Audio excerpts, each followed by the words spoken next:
John Fox in his first season in Denver watched his Broncos lose 4 of their first 5. He made the change at quarterback. Denver has won 2 of their last 3 with Tim Tebow leading the offense. Meanwhile, Todd Haley still with the beard. He didn't shave this week despite the loss to Miami. He said, hey, we're still 4-1 with it. And besides, my wife kind of likes it. So the beard stays. That's as good a reason as any. Broncos won the toss. They've deferred to the second half, so Kansas City will have the football to start the game. Javier Arenas is back. Missed last week with an injury. The 102nd regular season meeting between these two great AFC West rivals.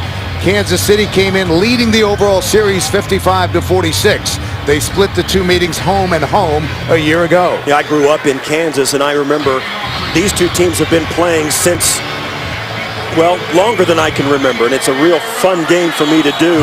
Watching these 2 teams is one of the great rivalries, particularly since they've always been in the same division, and there's been good blood, but mostly bad blood between them. Matt Prater is set to get us underway, and here we go. Line drive kick. One bouncing out of the end zone for a touchback. They'll bring it out to the 20. Matt Castle brings out the Chiefs for their first possession. He's thrown for 1,600 yards, 9 touchdowns, 9 interceptions, as the Chiefs are still searching a bit to find their identity on offense. As we said in the open, Castle has got to be really just steady. If he can just stay away from mistakes, his game would improve tenfold, but he's made as many mistakes as he has good plays, and that's been the reason they've been on a roller coaster this season. Keep it on the ground to start. Left side. Jackie Battle fights his way to the 24-yard line. Up front, the Chiefs will try to come back after giving up 5 sacks last week against Miami. Casey Wigman, underrated. He has quietly stepped up as one of the Chiefs' leaders at center. The backs and receivers, it's a running game by committee. Jackie Battle, the Chiefs' leading rusher. We'll also see Jones and McCluster. Preston has been a nice addition, and they'd like to get the rookie, Jonathan Baldwin, going as well. Thomas Jones is checked in. They give it to Jones. Right side, and he cannot get back to the line of scrimmage. A loss of 1. Tackled by Elvis Dumerville. Broncos defense ranked 22nd overall, and Dumerville back healthy, and he can bring it off the edge. The linebackers, they're fast and athletic. Von Miller, the rookie out of A&M, has been as advertised and getting better every week, and they've got future Hall of Famers in the secondary, and Champ Bailey and Brian Dawkins, the rookie Quentin Carter, the starter today at free safety. Castle will throw on 3rd down, and here he goes. Slides for the first down at the 32-yard line. Chris Harris made the stop after a pickup of 10. And the Chiefs electing to go no huddle in the early going. Not a hurry up, no huddle, but certainly getting the defense to line up quickly and not allowing them to substitute. And then Castle, seeing man coverage, he takes off running. None of the defensive backs knew that he was going to take off and run it. They didn't watch him. Had plenty of room to make the first down. Just underway here in Kansas City. Battle is checked back in. Play action. Castle will throw. Center of the field. That's caught by Bo. And there's a marker down on the field. Castle took a big shot there. Hey, Barb, do you hear me? Offense number 76. 10-yard penalty. They call it on the left tackle, Brandon Albert, so this is coming back. Well, they got the completion, but Matt Castle felt it. He steps up in the pocket, has plenty of time, delivers it on time, and bang! Von Miller lets him know it's going to be a long afternoon. It's a clean hit. He was on that last step before the contact and the ball was gone, but Von Miller has really exploded onto the scene. A top draft pick, the highest draft pick in Broncos history, making his presence felt. Second player selected overall. So 1st and 20 after the penalty and movement before the snap. This is going to be on the center. Casey Wigman. Ball start. Offense number 62. 5-yard penalty. It remains first down. Yeah, the guy who snapped the ball was wrong. He double clutched it right here. Watch the football. Whoop, well, he couldn't. He stopped it. He started, stopped. He said, "You can't hide when you're the center." So 1st and 25 for Kansas City. Opening possession. Castle under pressure, and he's sacked. And that is the rookie Von Miller, who has had an outstanding first year in the National Football League, now with 7.5 sacks. Well, we said in the open it's going to be crucial for the Broncos to storm the Castle. With just 4 guys rushing, Von Miller gets right in, goes through Pope. Both tight ends trying to block him. That's Pope and Baldwin actually trying to block him. Couldn't get it done. If you can get pressure with just 4 guys, if you're the Broncos, it's going to be a long afternoon for the Chiefs. And they keep it on the ground with McCluster. And he gets it back out to the 20 where this opening possession started. A pickup of 7. Chris Harris made the stop. Yeah, unbelievably going backwards on their first series. But it's running back by committee here in Kansas City with McCluster, with Jackie Battle, Thomas Jones. Now 3rd and 22. Castle finally gets rid of it, and incomplete, in and out of the hands of McCluster. So after a promising first few plays, the Chiefs are going to have to punt. Yeah, they did have first couple of plays were very good, and then all of a sudden they started going backwards with penalties and sacks, and it turned bad in a hurry. Both these teams have given up points on defense. The Broncos are 31st in points allowed. The Chiefs ranked 26th. Quan Cosby back deep. Dustin Colquitt, whose brother is kicking for Denver, is on to boot it on 4th and 22. Good high kick, but short. Fair catch called for and made by Cosby at the 42-yard line. And there is Tim Tebow taking the field. Broncos' first possession is coming up. Great field position for the Broncos on their opening possession as they start 1st and 10 from their own 43-yard line. 11:42 left to go on the first. McGahee alone in the backfield. And they give it to McGahee up the middle. A nice hole. Powers his way for a first down into Kansas City territory to the 45-yard line. Tim Tebow just trying to tune out all the chatter during the week and focus on Sunday. A week ago, he ran for over 100 yards through 2 touchdown passes, just the 6th player in NFL history to accomplish that feat as he led the Broncos back against the Raiders.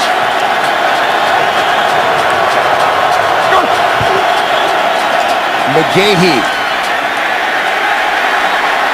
stopped after a pickup of 2. The Broncos have those 2 huge offensive tackles up front, both 6'8", in Ryan Clady, who's been to the Pro Bowl, and the rookie Orlando Franklin. Backs and receivers, McGahee has put up some great numbers, and Eric Decker has become the go-to guy in the passing game. 2nd and 7 after a pickup of 3.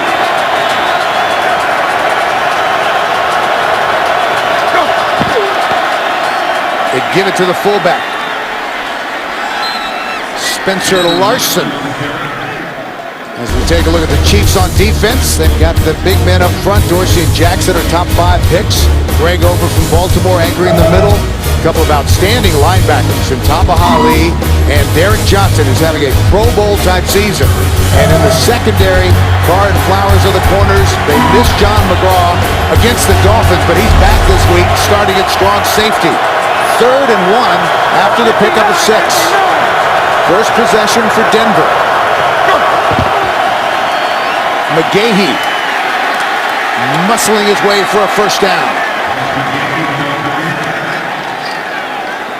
Well, this is the power running game that Denver wants to run. McGahee is very conventional. None of the read option we've heard so much about during the week. None of that here. Just a simple pro set, single back, power run right up the middle. Willis McGahee getting hit behind the line of scrimmage, but spinning enough for the first down. 3 straight runs and a first down. That is exactly where the Broncos want to be in this game. And Moshawn Moreno has checked in. Tebow gives it to him. Moreno down to the Kansas City 30-yard line. Well, there you look. That kind of looked like that read option as Tebow rode the running back right down into the line of scrimmage before he actually pulled his hands out We spoke to Derek Johnson about this kind of play, and he said, we would rather him give the football away every time in the run game, because then it's just like every other normal running play. Moreno stays in the game. He had 2 of his best games against Kansas City. Rushed for 161 here last December. And they give it to Moreno, trying to bounce it to the outside. He gets to the edge. Leaps one man. What a move. Sean Moreno down to the 5-yard line.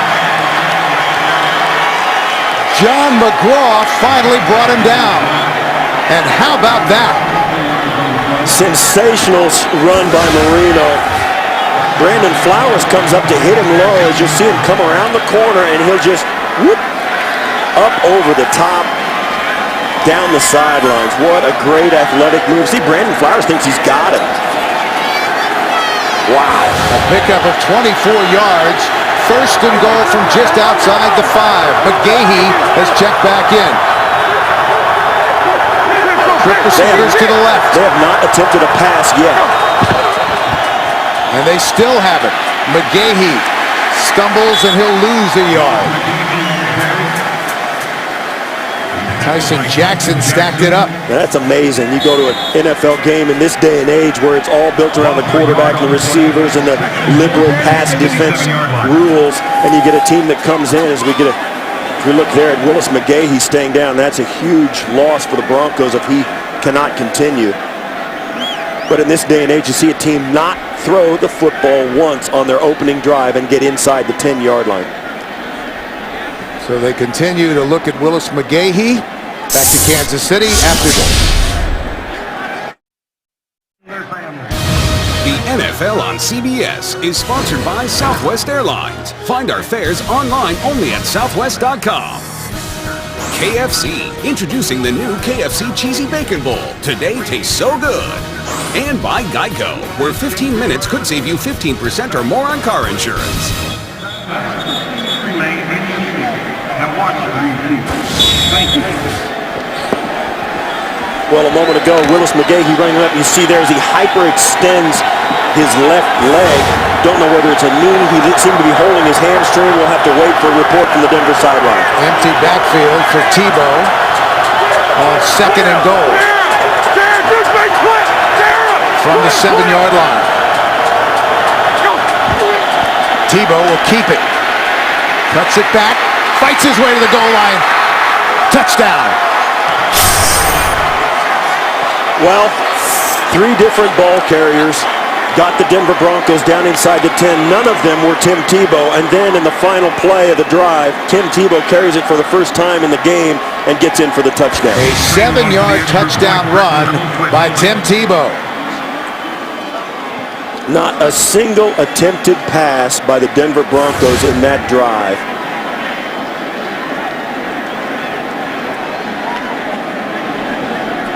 And set up by the 24-yard run. Spectacular run by Sean Moreno. And Prater on to try the extra point. With all those runs, Denver only had to convert 1 third down on the drive.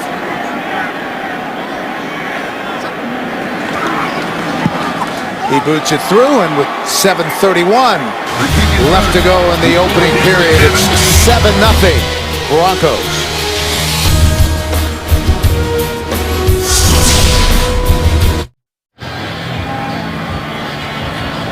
Tim Tebow puts the Broncos on the board, and let's take a look at this week's task force, Steve. Well, Tebow has taken a lot of heat for his passing, but one thing we know he can do is run that run option. In Florida, we saw so much success from him in a national championship type of setting, and now, just last week against the Raiders, Denver rolled out the exact same play. Watch here as Tebow is watching the end guy on the line of scrimmage. When that guy makes his choice, Tebow makes his, goes out the backside. It turns into an enormous play in the run game. And you see the ball handling. That's why it's so hard to decipher. McGahee actually had the ball, but didn't get to carry it. Really puts a lot of pressure on the defense to decipher who has the football. 8-play drive, 57 yards, culminated by the 7-yard touchdown run. Prater kicks it away. Javier Arenas is the deep man from the 1.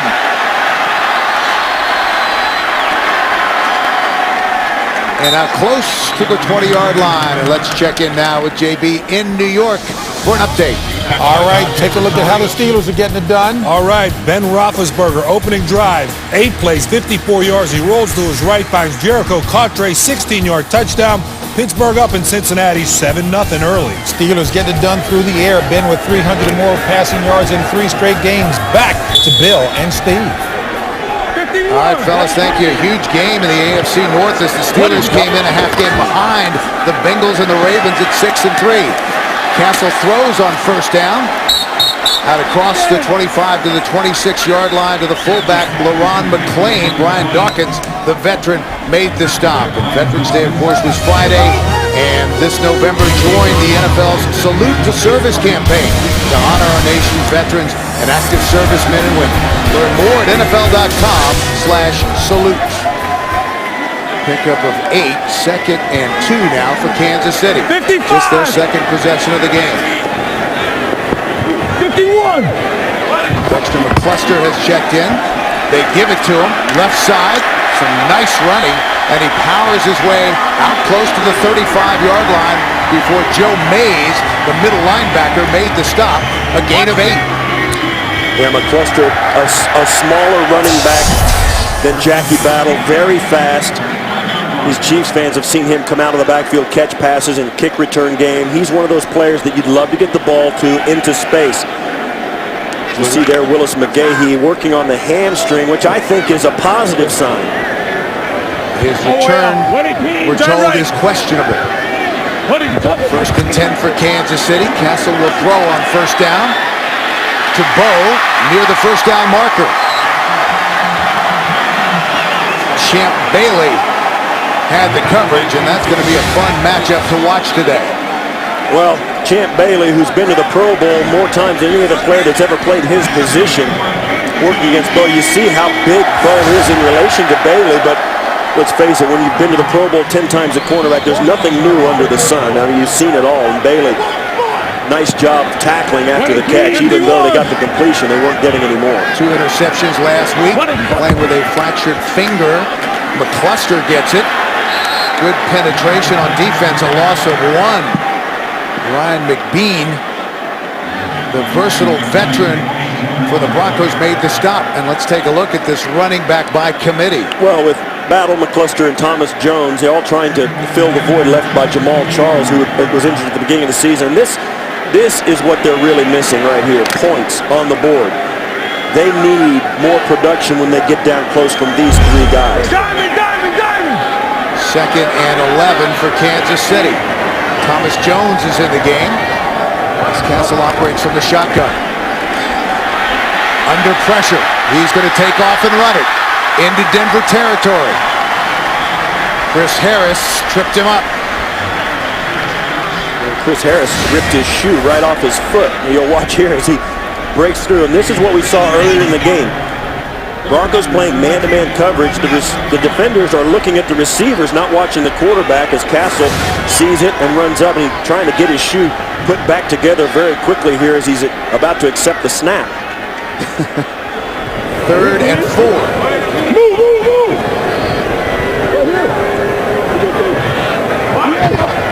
And here come the Broncos on the all-out blitz. Castle just got rid of it, and incomplete.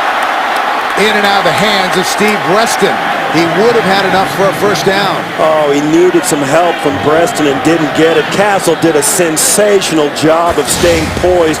Watch, look at that, right in his face. He's got Ryan McBean coming right at him, and he holds on to it, lets it go right on target, and Breston can't pull it in. Sensational job by Castle, and he gets absolutely nothing for it. So again, we'll see Dustin Colquitt. Cosby is back deep, standing at the Broncos' 8-yard line. High end over end punt. Fair catch called for and made at the 8. Broncos will go back to work, leading 7-0 when we come back. The NFL on CBS is sponsored by Toyota. And by Sprint. All football, no limits, only from Sprint. Boy, you got to give him a thumbs up. You never go hungry when you come to Kansas City. Wow, nice. Denver Broncos still have not attempted a pass. They went 43 yards for the touchdown, all on the ground. They start from their own 9-yard line. Moreno out to the 11-yard line. Glenn Dorsey made the stop. Take a look at some of the running plays from the opening touchdown drive. That spectacular leap from Moreno. And then the touchdown by Tebow from 7 yards out. And when you think of Tim Tebow, that touchdown run is exactly the kind of run you think about. A tough, hard, inside run from a quarterback. It's unique. 2nd and 7. Lance Ball is checked in now. Out to the 14-yard line. Derek Johnson, who has become the heart and soul of this Kansas City defense, having an outstanding season as they continue to work on Willis McGahee on the Denver sideline. Well, we spoke to McGahee yesterday, and he said, you know, that he felt like in that Denver game a couple of weeks ago, in the Detroit game when they got clobbered, he did not play. He really believed he could have made a difference in that game. And having him out today, I think really spells a big problem for the Broncos. Moreno is back in. He had 161 here last December and ran for 106 when they played Denver a month earlier. Moreno still on his feet, gets to the outside. He's in space, tries to cut it back. Still on his feet. What an effort by Noshawn Moreno. And now he's down.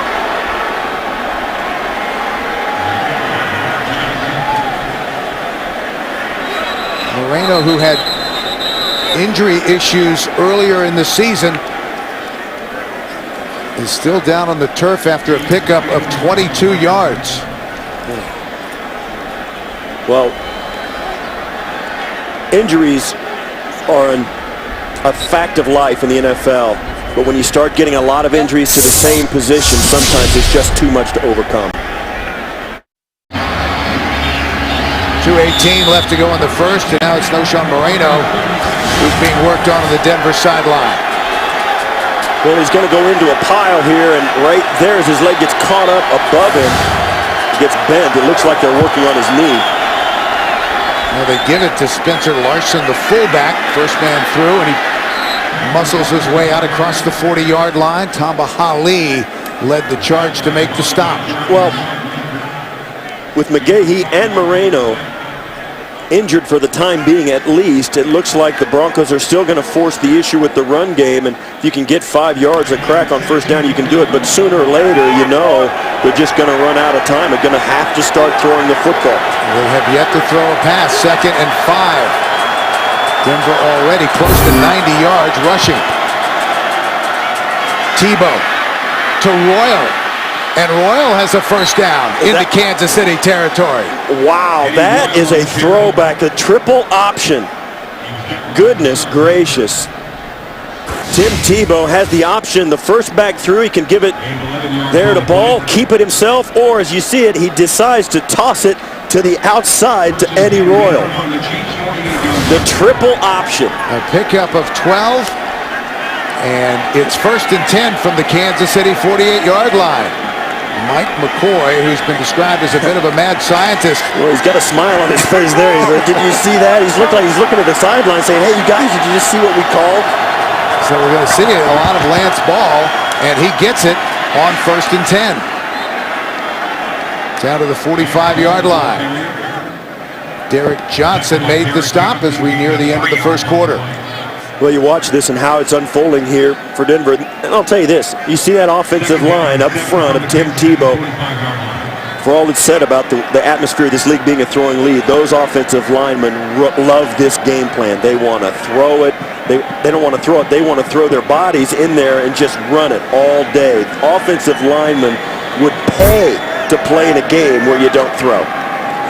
So that's going to be the end of the first quarter with the Broncos leading 7-0. We'll return to Kansas City after these messages. You're watching the NFL on CBS.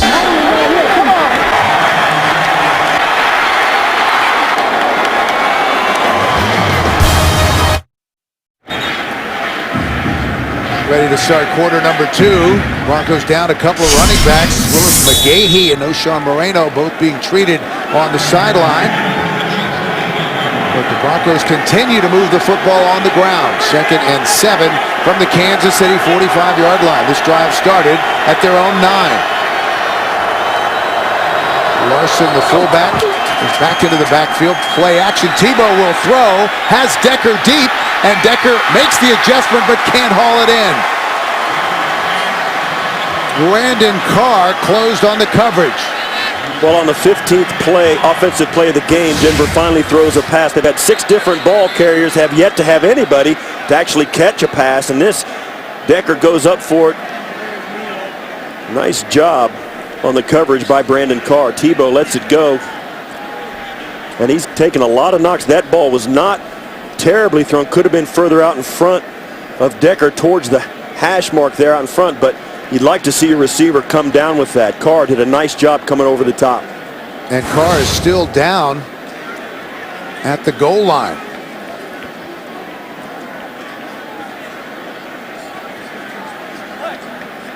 Started his 57th consecutive game today. Came in with a couple of interceptions in his 4th year out of Grand Valley State. So timeout on the field here in Kansas City. We're back, and Brandon Carr left the field under his own power, albeit slowly, as the Broncos face a 3rd down, 3rd and 7.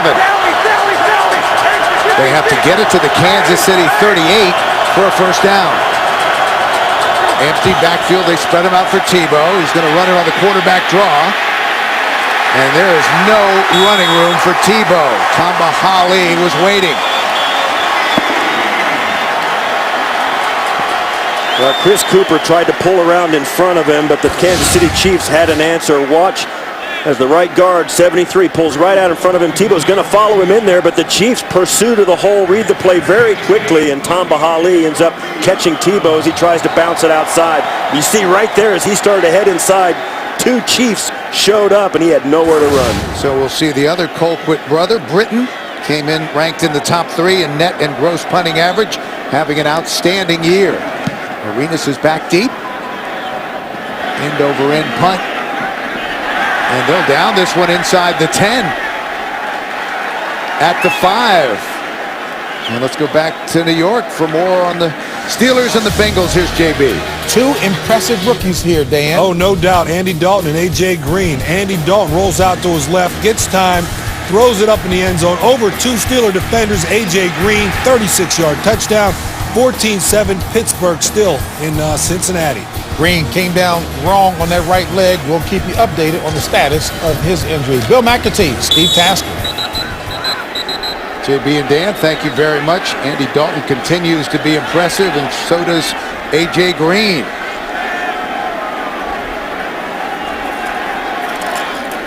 Brief timeout on the field. 1st and 10 for the Chiefs.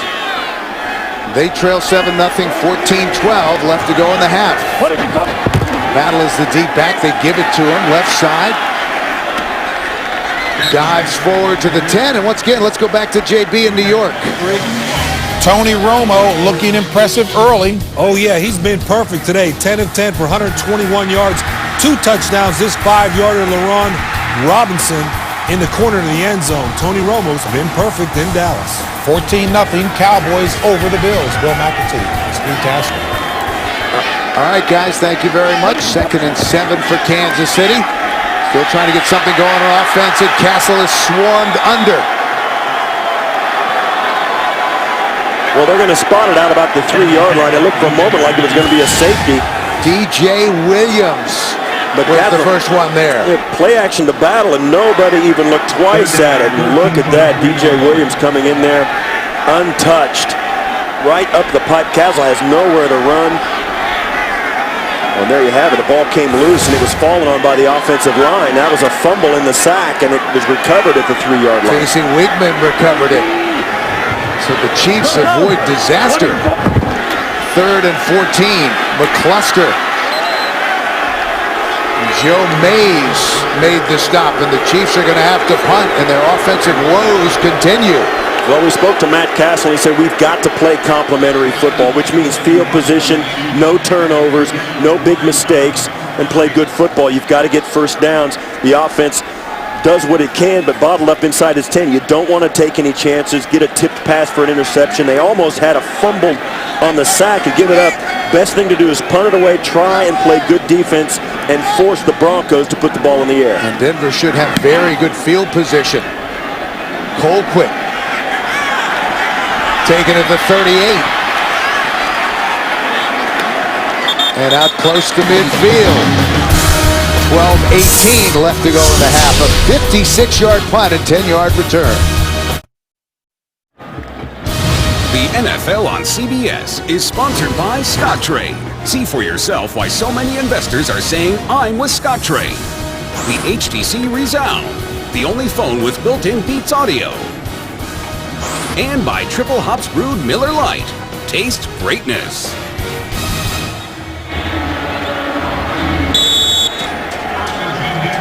Willis McGahee on his way to the locker room as the Broncos start 1st and 10 from their own 46-yard line. Noshawn Moreno is already in the locker room. So the Broncos down 2 running backs. They give it to Lance Ball. And Ball powers his way into Kansas City territory, a pickup of 8. Well, it's obvious in the early going this is going to be a run-first game for both clubs. It's going to be a field position, defensive struggle. 3 points are going to be enormous. And play selection, look at the Denver Broncos. 16 rushes, the 1 pass off play action. John Fox playing it close to the vest with his young quarterback. We'll see how long it can last. Ball. And he has a first down for Denver close to the 40. A gain of 6.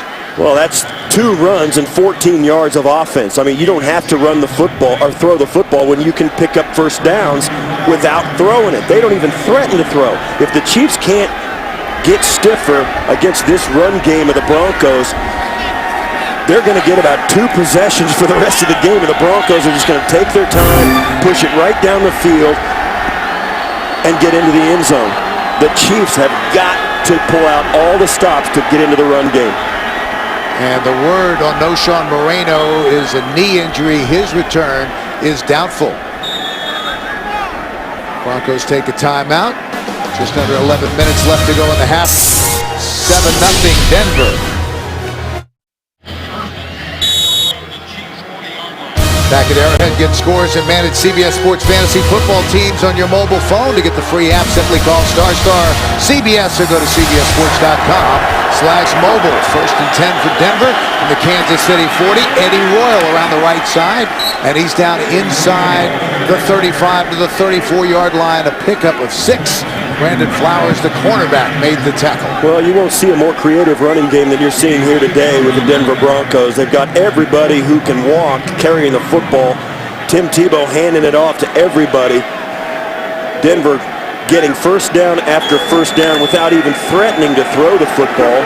They're coming out in normal formations, but Tim Tebow just giving the football to whoever's back there, and they're getting first downs. Broncos have thrown just 1 pass, again on the ground. Lance Ball, nice hole right side, and he has another first down. The Broncos are on the move down to the 25-yard line, a pickup of 9. Watch this offensive line going right up the middle. Force the Chiefs to pursue the ball to the sideline, let the back pick his spot and pound it up for a nice gain as the offensive line just comes off in that zone blocking technique. The offensive linemen don't cross or stunt. They just move off the ball, help each other, and then push to the second level. Second youngest offensive line in the National Football League. And again, they keep it on the ground up the middle as Tebow stumbled. That looked like one of the run options. We spoke to Tim Tebow about it, and he said sometimes we'll make it look like a run option, but it won't be. It'll be a give 100%. You see there the ball handling.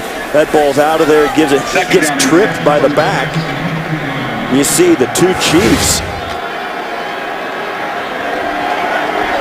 watching Tebow closely before they pursue the ball down inside. 2nd and 7 after the pickup of 3.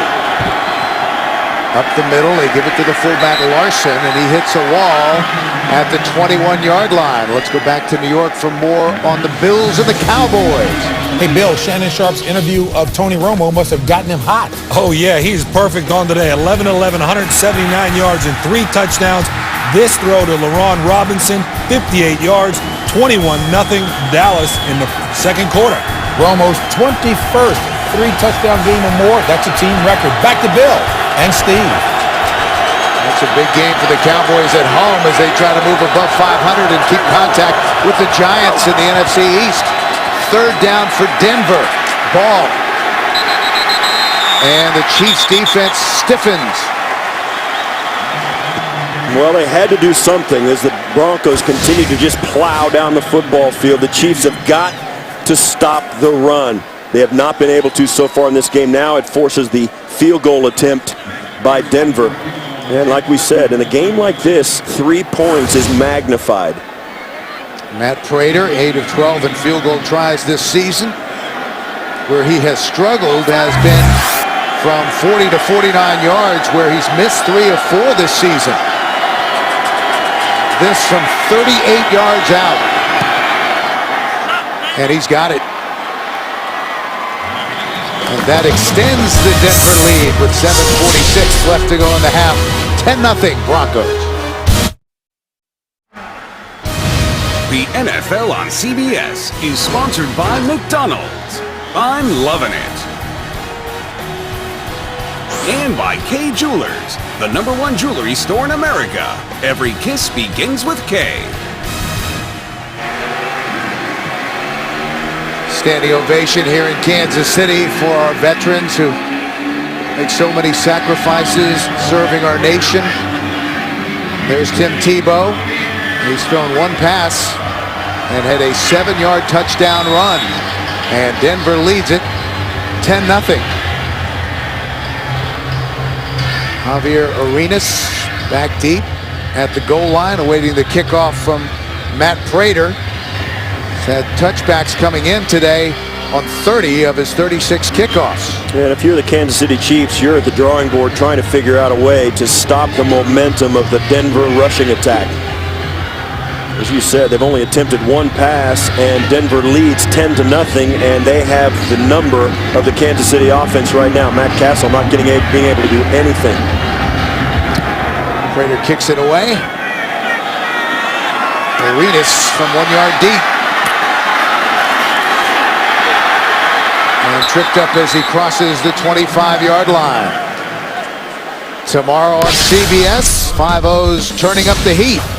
Hot case, hot cars on a hot new Hawaii 5-0. Tomorrow, only CBS. Dexter McCluster has checked in. The Chiefs trying to get their offense cranked up. They have not had an offensive touchdown in more than 100 plays from scrimmage. That's the longest active streak in the National Football League. They start from the 27-yard line. Castle over the middle.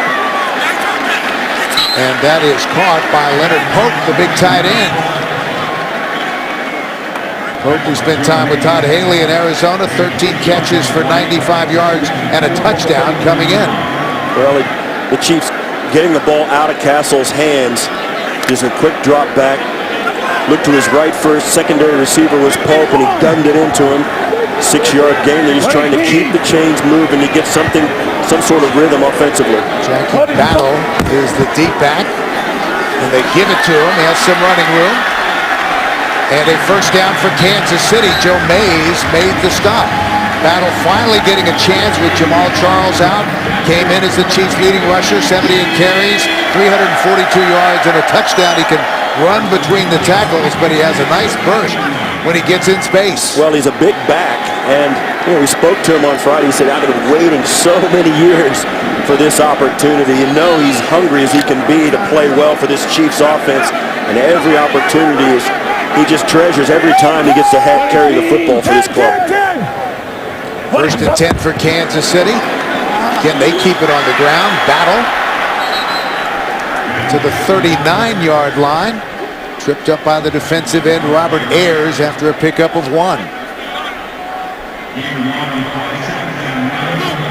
Castle trying to get this offense. You see Pope comes in, and Jake O'Donnell, tight end, comes out. Using a lot of different formations, a lot of different personnel sets, this Chiefs offense. Here you see two split wide receivers and a wingback as a tight end. Every formation under the sun they use to try and confuse the Denver defense. 2nd and 9. Arrowhead is quiet today. Incomplete. Intended for the rookie, Jonathan Baldwin.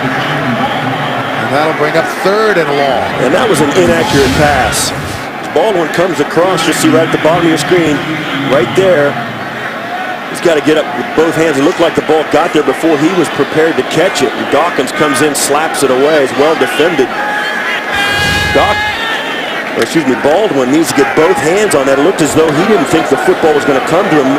Kind of made a half-hearted, one-handed attempt to catch it. 3rd and 9, and the Chiefs in desperate need of some first downs. Baldwin, the motion man. Castle checks it down. Breston.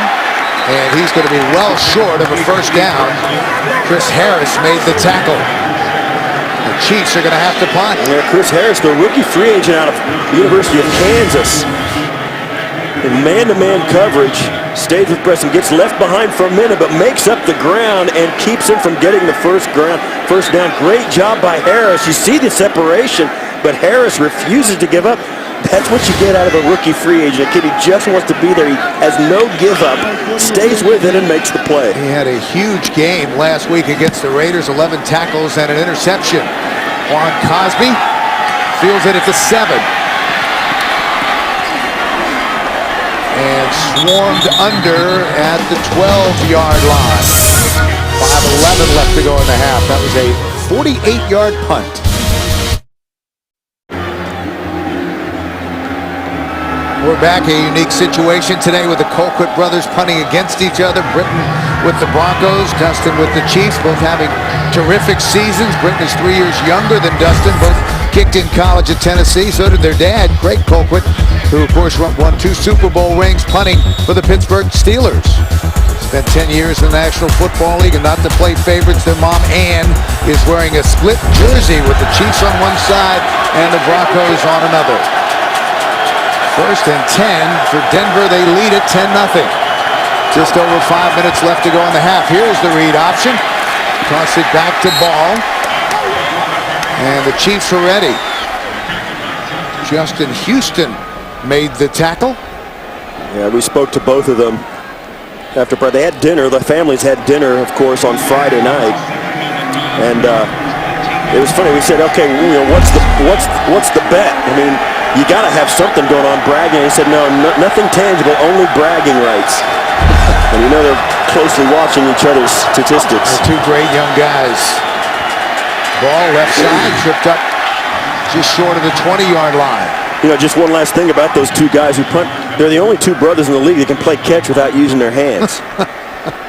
I've been waiting for that. I love that line. That's good. That's good. But they also say, they cheer for each other because it's good that either of them can play well and their brother can cheer for them and still hope that their team loses. 3rd and 7. Broncos trying to avoid bringing Britton Colquitt out. Option to Ball. And dives forward. Close to the first down. He's going to be a couple yards short. Yeah, they didn't give him the extension of the football. I think he stepped out back at the 25-yard line. And you watch as Tebow comes out. He does not give it to the fullback. Comes out, forces the defender right there, as you see. Forces Houston to watch Tebow and then leave the pitch for the defensive back to make the tackle. Blocking it back. Number 86 offense. That penalty's declined. Makes it 4th down. Yeah, it's one thing if you're a receiver, you get kind of a mental clock about how long you can maintain your block out there. But with that option play, it takes a lot longer to develop. And you have to hold that block as a wide receiver longer. And the receiver got too desperate, blocked in the back. They called it on Daniel Fells, the tight end. So here's Britton Colquitt standing back at his own 11-yard line. Javier Arenas is back deep for Kansas City. Green is standing back at his own 29-yard line. Retreats to the 24. And brought down at about the 30-yard line. And coming up on the Sprint halftime report, join JB, Dan, Shannon, Boomer, and Coach Cowher for all the latest NFL scores and highlights from a busy Week 10. That's all coming up on the Sprint halftime report. Well, the Chiefs defense finally got a handle on that Bronco running game. They got a 1-2-3 and out, and now they got a chance to let their offense find itself. 10 points down to a team that really has not thrown the football at all is not a very deep hole if you can get your offense going. But the Chiefs have to stay on the football field offensively. They've got to get an offensive drive going and get some points. After the 51-yard punt and 5-yard return, Thomas Jones is the deep back for Kansas City. Castle on the play action. Going up top. And what a catch! What a grab by the rookie, Jonathan Baldwin. Caught it up against the back of the safety, Brian Dawkins. You won't see a better catch than that the entire NFL season. Wow! We've seen some great ones. That is enormously difficult for a wide receiver to do. There's a penalty at the line of scrimmage. We'll have to see what is going to transpire, but that was an absolutely phenomenal catch by Jonathan Baldwin. All the way back at the 30-yard line. There are 2 fouls on the play. Illegal formation. Offense number 15. Covers the tight end. Pass interference. Defense number 20. By rules, those penalties offset. Repeat. First down. Well, they may offset, but the team marching back to the original line of scrimmage, the Kansas City Chiefs. Well, Brian Dawkins, there's no question he's face guarding. He doesn't play the football. And look at Jonathan Baldwin reach around his back, catch this on right between his numbers, pins it to his back, pulls him and the football down, and keeps the football off the ground. And it goes for nothing. It's not even a statistic. Doesn't count, but absolutely tremendous. Castle on the delay, gives it to Jones. Jones out across the 30. As a former wide receiver, that's a tragedy that catch did not count. Now, I don't care, I don't have any care who wins this game, but I'd love to see that catch count. I mean, it's just too bad that young receiver does something like that and has nothing to show for it. Big, strong, talented young guy. Playing in only his 4th NFL game, the Chiefs think he has a chance to be a big-time playmaker. Came in with 7 catches for 108 yards and a touchdown. Jones alone in the backfield. Castle, short drop. They run the slant, incomplete, intended for Bo, too high. And we spoke to Todd Haley on Friday about his receiving core. He said Jonathan Baldwin, you look at the guy, 6'4", and has a 42-inch vertical jump. I mean, that's a guy that, you throw it in the zip code, he can reach out and get it. So he has a huge catching radius. We didn't think it included behind the defender.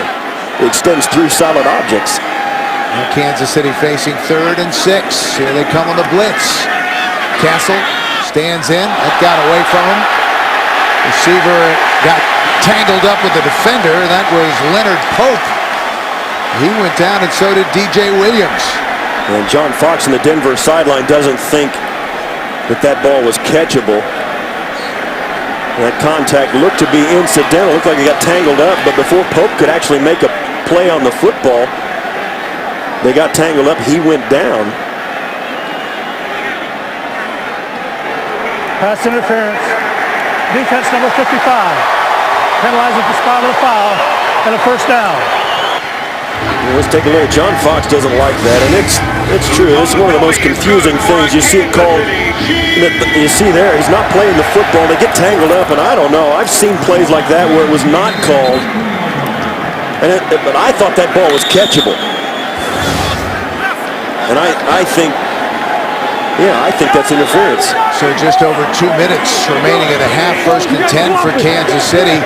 Desperate for points. Trailing 10-0. Keep it on the ground. McCluster Spins his way out to the 45-yard line. DJ Williams made the tackle after a pickup of 2, and we've reached the 2-minute warning.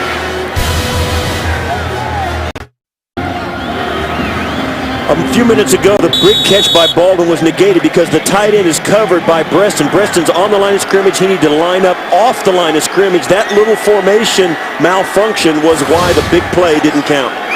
Chiefs have all of their timeouts and 2 minutes left in the half. 2nd and 8. And incomplete. In and out of the hands of Dwayne Bowe. In the last few weeks, the Chiefs have dropped entirely too many passes. They've been at crucial times.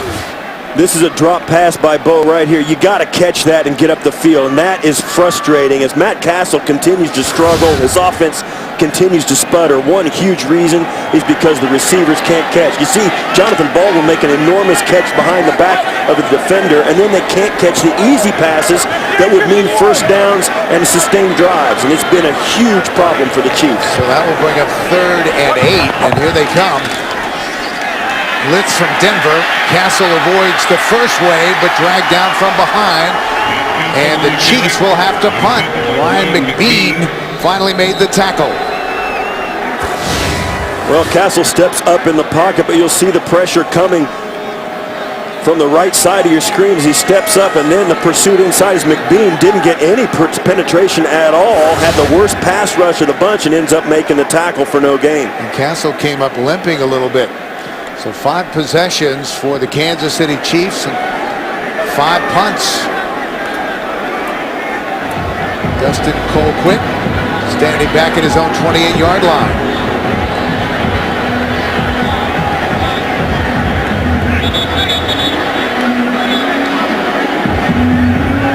And with the inability of Denver's team offense to throw the football, it's amazing that they lead this game. But yet, with field position and steady offensive plays and making first downs and time of possession, they do. Cosby back at the 14-yard line. And makes the fair catch at the 16. Coming up on the Sprint Halftime Report, join JB, Dan Shannon, Boomer, and Coach Cowher for all the latest NFL scores and highlights. That's all coming up on the Sprint Halftime Report. Some great early games around the National Football League. Bills and the Cowboys, the Steelers and the Bengals. That big game in the AFC North. Houston, Tampa Bay. So we'll see if the Broncos go to the air. Tebow keeps it. Tebow with some running room. And steps out of bounds at the 36-yard line. Brandon Flowers chased him out, and that stops the clock with 1:31 left to go in the half. A pickup of 19 yards. Now, one of the big issues with this type of offense in the NFL is you put your quarterback at risk. You see Tebow hold this ball and carry it. Listen, when you're carrying the football in the NFL, you're going to get hit, and you're going to get hit hard. And the question is, how many can Tebow dodge, or how long can he stay durable enough to be in the offense of that nature? Tebow will throw. Going deep, Royal, incomplete. Looking for a flag, won't get it. Brandon Flowers closed in a hurry. We talked to Tebow about that very thing, about this offense. If you can't throw the football, you see his ball flutters out there, and that's, he takes a lot of criticism, and that was not a badly thrown ball. I'll tell you what, it didn't look very pretty. Talking to John Fox about Tim Tebow, he said he's getting better every week. He's worked hard on his throwing mechanics. His game management has gotten better. He said Tim's a great competitor with his work ethic. A guy like that is always going to have a chance to get it done. Lance Ball tries to reverse his field and brought down at the 39-yard line by the strong safety, John McGraw. Yeah, as you might imagine, we spoke to John Fox. Is there a flag on the field? We spoke to John Fox, and he has plenty to say about Tim Tebow because he's had only about 6 million conversations about the guy, and everybody wants to talk to him about him. But he said he's not a good competitor. He is a great competitor, and he works hard. He's a great guy to coach. Personal foul. Unnecessary roughness, number 59, defense. Oh, goodness. 15-yard Javon penalty. Belcher. First down. And that is not what the Kansas City Chiefs need. Not with 1:17 to go on a play that was going to bring up a 4th down.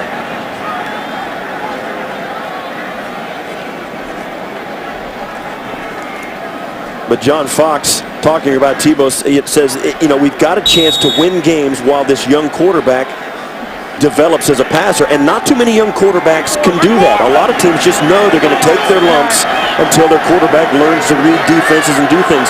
This team believes they can win while he does that. That's unusual. Tebow, and again he's going deep. He has Decker, tries to come back and get it, and incomplete. Eric Decker, the intended receiver. Kendall Lewis came over on defense at the last minute. I'll tell you what, I like the play calls because they're giving Tebow a chance just to lay it out there and let his receivers make a play for him. Not the greatest of throws on this one he's made. And that's one where, all of these throws, they have a chance to be completed. He has not made, and that's been the thing. You watch him play, and at times it's almost comical how inaccurate he is. But on other times, he'll lay it out there, and his guys can make a play. Kendrick Lewis in his 2nd year out of Mississippi, they felt he was a steal in the 5th round last year. Talented young safety. Broncos keep it on the ground with Lance Ball down to the 43-yard line. And one of the thoughts you see these Broncos they've taken 3 shots on this drive down the football field. You don't have to read the defense when you're taking a deep shot. Let it fly. That's one of the things that you maximize what Tebow can do. He drops back with a play-action fake, gives himself plenty of time, gives him a chance to set his feet, use the right mechanics, and he's been more accurate with those throws. Even though they haven't completed them, he's given his guys at least a chance at doing it, and really all it takes is 1. 35 seconds left. They spot it at the 42-yard line. Here's the option. They pitch it to Royal. Ball is loose, and it looks like the Kansas City Chiefs have it. No, it's an incomplete pass. And they're going to say it was a pass. That comes from the quarterback. It's an incomplete pass. It's no risk. Tim Tebow, you'll watch as he throws this and the ball falls to the ground. He just walks away. He knows it. That's a shovel pass. He doesn't even attempt to recover it. He walks off. He knows it. Brings up a 4th down. It didn't work. Walk off and live to fight another day. It's a low risk. It's a forward pass. Therefore, it's no risk of a fumble. And Tebow 0 for 4 in the passing game. 4th and 6. That brings on Britton Colquitt. Try to get this inside the 20. Takes a sideways bounce and is down at the 6-yard line. Wow, a couple of great punts there. 16 seconds left in the half. Yeah, and this is why with Tim Tebow and all the debate that's been around him, you shrug your shoulders, you shake your head. He's 0 for 4 and leads by 10. As we said at the top of the day, it's what are you not gonna conventional. Do? Yeah, what are you going to do? Somehow it seems to be working. And their offense has really dominated it. Time of possession, no turnovers, and they've lost both their top running backs. Well, we visited with Tim Tebow yesterday, such a likable young man, absolutely loves the game of football. He said, I just like being a football player. So give it to Jackie Battle. He said, if I could, at the end of practice, I'd go out and play 5-on-5. I just want to be out there. And he'll go to the locker room. His team up 10-0 at halftime. So we'll be back with the Sprint halftime report after this message and a word from your local station. You're watching the NFL on CBS.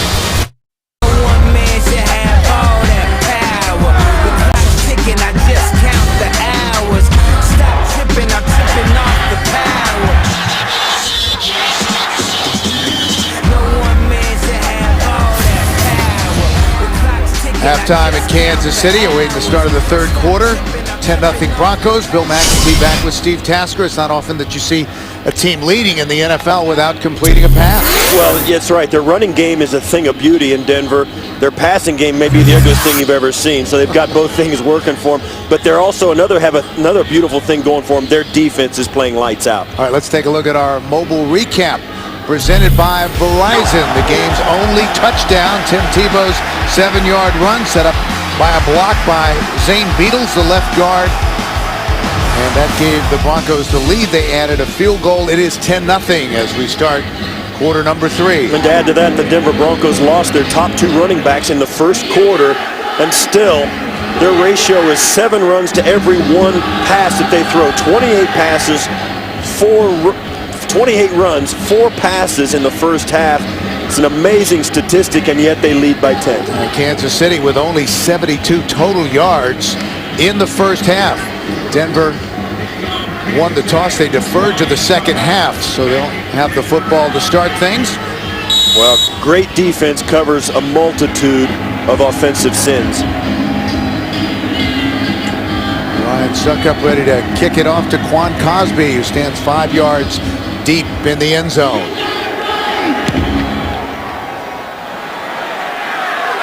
And that is going to go out of the end zone for a touchback. Tim Tebow still has not completed a pass, 0 for 4, and let's look at the first half numbers. Yeah, this is the one that first downs. The Broncos are staying on the football field. The time of possession's in their favor, and the yards, of course, go along with that. And the passing yards, 0.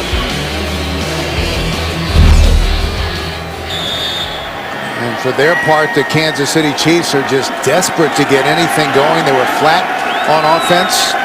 Could not get into the end zone last week against the Miami Dolphins. They've gone 125 offensive snaps without a touchdown.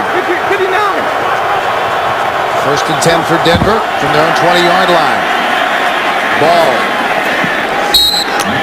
And that's good for 5 yards on first down. And this offensive line of the Denver Broncos isn't getting enough credit. I mean, it goes from Clady, Beatles, Walton, Cooper, Franklin. They've got a very young offensive line, but they're very stable. All these guys start every week. They're getting to know each other. They're playing better and better as this season rolls on. And if they can keep them together and healthy, the sky's the limit for this running game. And if you're just joining us, the Broncos have lost Willis McGahee and Noshawn Moreno. Both went to the locker room in the first half. You look back, and this is what happened on the injuries. As you see, McGahee comes out and right there puts his left foot in the ground, and then Moreno gets piled up with about 15 guys and gets bent up the wrong way. He was carted off the field, and McGahee made his way off the field himself later on. McGahee's still in his uniform on the sidelines, but doesn't look like he's looking to get back in this game. Clearly, Moreno has been upgraded now from doubtful to questionable. 3rd and short for Denver.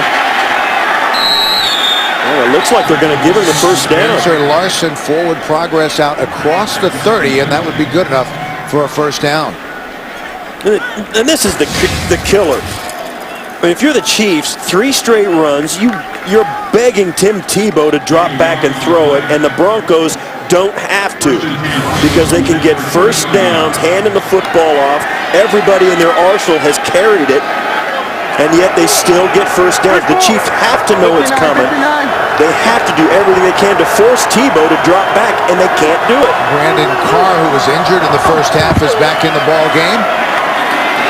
Ball to the 32-yard line. Glenn Dorsey, the defensive end, made the tackle. Yeah, that was a great play by Dorsey. Shrugged the block off, came across the formation, and dragged the running back down from behind in traffic. Dorsey, the 5th player taken overall in the 2008 draft out of LSU. So 2nd and 9 for Denver, just underway here in the second half. Tebow. Incomplete. Lance Ball was the intended receiver, and he's 0 for 5. Tried to fit it in and cut the field in half, let Tebow run a play-action pass, the fake reverse cross, look for one of the receivers, tries to fit in the ball, good throw, but right there you see great job by Kendrick Lewis getting his hand right on the football, knocking it away. That's the kind of defense the Chiefs are going to have to do to get the football back to their offense. So 3rd and 9 for most teams, an obvious passing situation. What will the Broncos do? Option. And that is going to be well short of the first down. Derek Johnson made the stop after a pickup of 2, so we'll see the Denver punting unit. And that was a play where the end man on the line of scrimmage was blocked by the left tackle, and Tebow read the end guy, and he was blocked. The inside linebacker came in and actually made the tackle. They took the choice Tebow was looking for away by stunting the linebacker in to make the tackle. That's a great way to defend the option. Derek Johnson, who's having a tremendous year, made the stop. Javier Arenas from the 19-yard line, trying to get to the outside, and a tough physical return finally brought down at the 31-yard line by Nate Irving after an 11-yard return. Set to go, 1st and 10 from their own 35-yard line. There was a 5-yard penalty tacked on. It's been a rough go so far from Matt Castle. Yeah, you see here the shots he's taken in the first half. You go in after a half like we're seeing him go through here with all the sacks and all the hits, all the scurrying around in the pocket trying to make something out of nothing. You go in at halftime and try and get it together, make some adjustments, and we'll see this series probably a different type of offense from Kansas City after they've had a half to look at this Denver defense. 4 of 9 for only 29 yards. Big hole on the left side for Battle. Jackie Battle. Down to the 30-yard line before he was finally pushed out of bounds by the rookie Von Miller. A pickup of 36 yards. Well, Jackie Battle, watch the left side of the line as Jackie Battle takes this and it's obvious, I just said it. You make some adjustments, you see what kind of front they're in, and you bring a play out of your playbook to get it done. There you see him picking the turf out of his face mask, Jackie Battle. Great run, a great play off 1st down. Play action to Thomas Jones. Castle just had to get rid of it, incomplete. Bo was in the area, but it was thrown well behind him. You know, at halftime, they saw some things in this Denver defensive front that they wanted to take advantage of, but one thing that they got to do better at is picking up the pressure that the Broncos are bringing. And again, it was the rookie Von Miller in the face of Matt Castle. 51. 2nd and 10 after the incomplete pass. 10-0 Broncos. The delay to McCluster. Cuts it back, a nice move, and down. The ball is loose down close to the 20-yard line. A scramble for it near the 10. The Broncos look like they've got it. Broncos say they have it, but was he down? The officials let the play out, so they treated it as if it was a fumble. And the Denver Broncos recovered. Robert Ayers, the left defensive end, came away with the football, but let's see if McCluster's knee was down. And the crowd seems to think it is as we see the replay. The ball, he still got it, and his knee's down right there, and the ball is still in. That's not a fumble there. The ball pops out late. Yeah, I think this is going to be overturned on review. There, he's down still has the ball. Yeah, that's not a fumble to me. Broderick Bunkley, the nose tackle, ripped it out. But his knee apparently was already down. Jones are ruling on the field of a fumble. Todd Haley will challenge. They'll take a look. 10:48 left to go in the 3rd. Is sponsored by Southwest Airlines. Find our fares online only at southwest.com. The Home Depot. More saving, more doing. That's the power of the Home Depot. And by Ford. Drive one.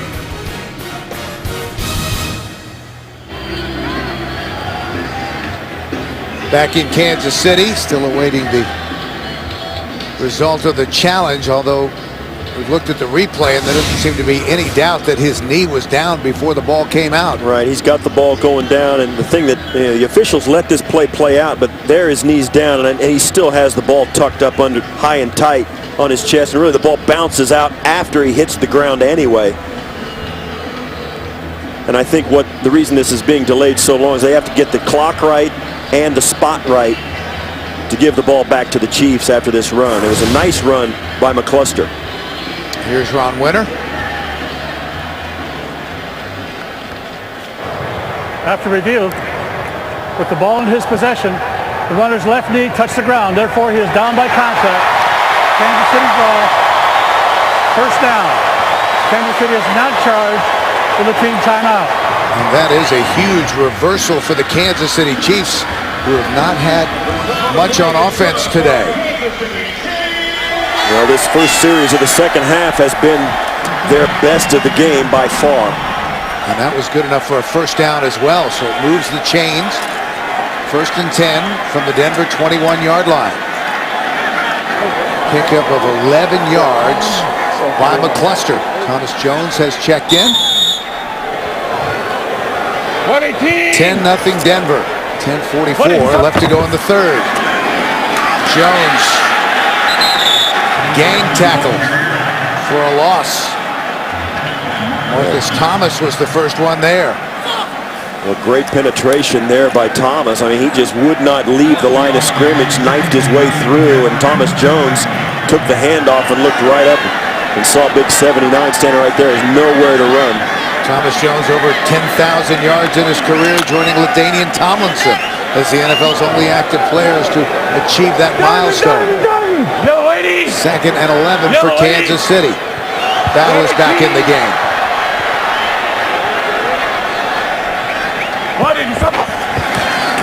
Castle straight back. They bring extra pressure. That's caught by Breston. Breston has been quiet today. Inside the 20, close to this 18-yard line. Quentin Carter, the free safety who started today, made the stop. As this play takes place, Breston goes across. Didn't have anybody in the secondary for the Chiefs. So everybody was within 5 or 10 yards of the line of scrimmage. Nobody forced them to cover the back of the end zone. Castle had no options except to throw the ball short of the first down, hoping somebody would break a tackle and get it. Denver secondary has done a great job so far. Bailey, Goodman, Dawkins, and Carter. Castle on third down. McCluster was wide open and is inside the 10, down close to the 5. A gain of 14 yards. It'll be first and goal for Kansas City. Well, this is a great read by Castle. He throws the football right out. It's a great McCluster gathers in, got the separation there, being guarded by Williams. Williams fell down. He just fell down, and Castle sees it and delivers the football right on time. 118! 55! First and goal from the 5 for Kansas City. They trail 10-0. Castle. McCluster tries to extend, but gets it down to the 1. Goodman brought him down. I saw him run this play on Saturday. Watches McCluster, motions in. He's going to come right back to the sideline. So many times defenders lose their discipline as the guy comes in motion towards the ball. They think he's going to continue or make a block or head upfield. McCluster puts his foot in the ground, breaks right to the pylon. Well defended, but they did gain some yards on it. 120! Second and goal from the 1. Battle. Oh, Castle kept it, touchdown. LaRon McClain all alone in the end zone after a terrific fake.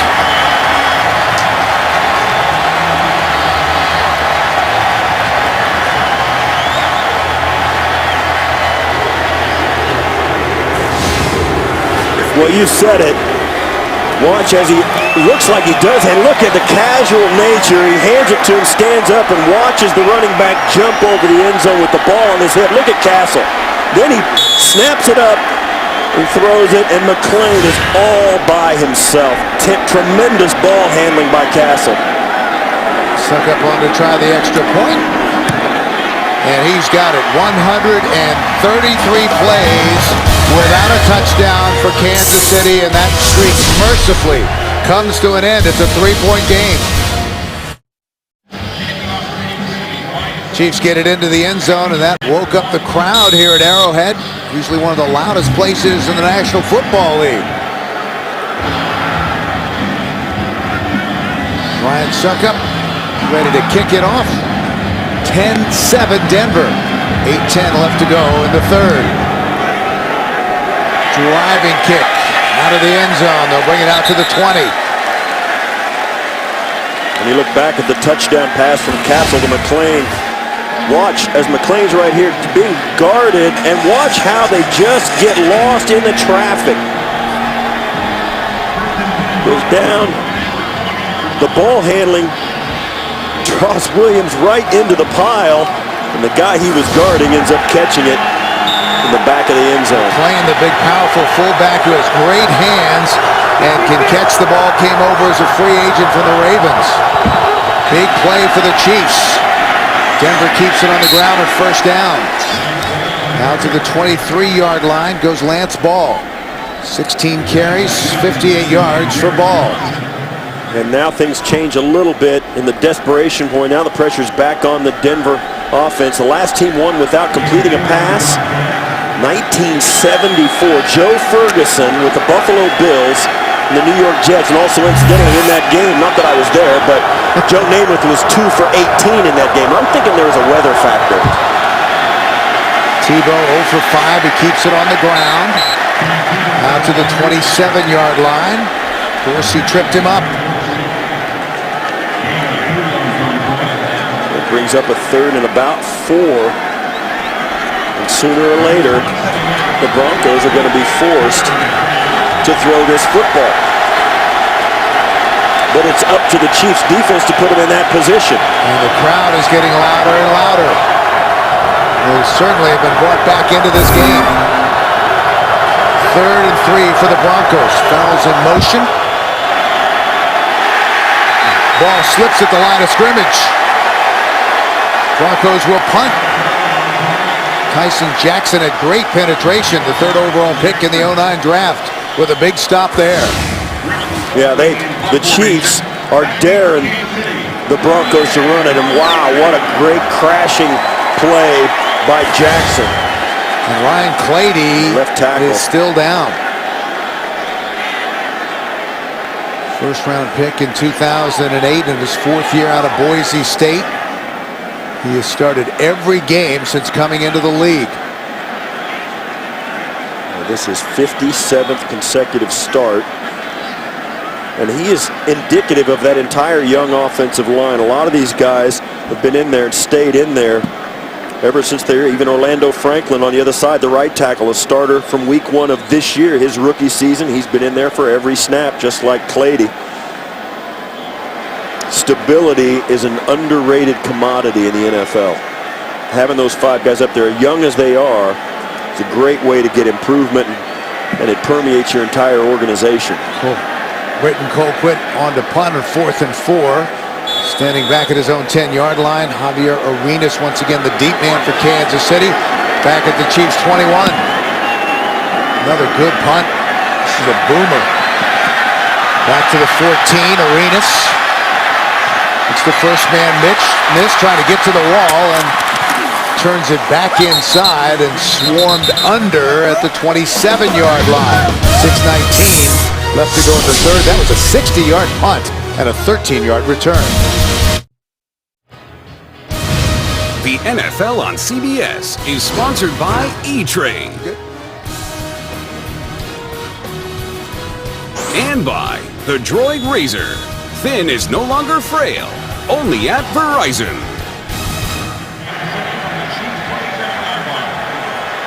Kansas City 1st and 10 from their own 27-yard line. The 2 brothers, Britton and Dustin, their numbers today, both having very good days. Toss it back to Battle. Stood up at the 30-yard line. Will stay in the game all season long with the NFL's new selection of mobile apps. Get unparalleled access to stats, fantasy news, video, and more. Go to NFL.com/mobile today. And as badly as things have gone for the Kansas City offense today, as you see here now, Jackie Battle stays down on the field. He got hurt on that last carry. He started to walk off, and he went down and stayed down. All right, so a timeout on the field. Let's check in once again with JB in New York and the latest on the Steelers and the Bengals. Cincy chipping away, Dan. Oh, yeah, the young quarterback, Andy Dalton, on a 1-yard touchdown pass to Jeremy Gresham. His Andy Dalton's 2nd touchdown on the day, tied 17-17. Cincy was down 14-0 prior to that reception by Gresham. Back to Bill McAtee. Steve Tasker. All All right, guys, thank you very much. Andy Dalton, certainly a candidate for Rookie of the Year. He has played remarkably well in his first season out of TCU, and Jackie Battle finally gets up, makes his way to the sideline. Let's take another look. Well, it was the last hit. He gets turned around, watch and listen. That was the shot that came in from the side after he was stood up. So tough day to be a running back here at Arrowhead. Second and a short 7 for Kansas City. They trail by 3. Thomas Jones alone in the backfield.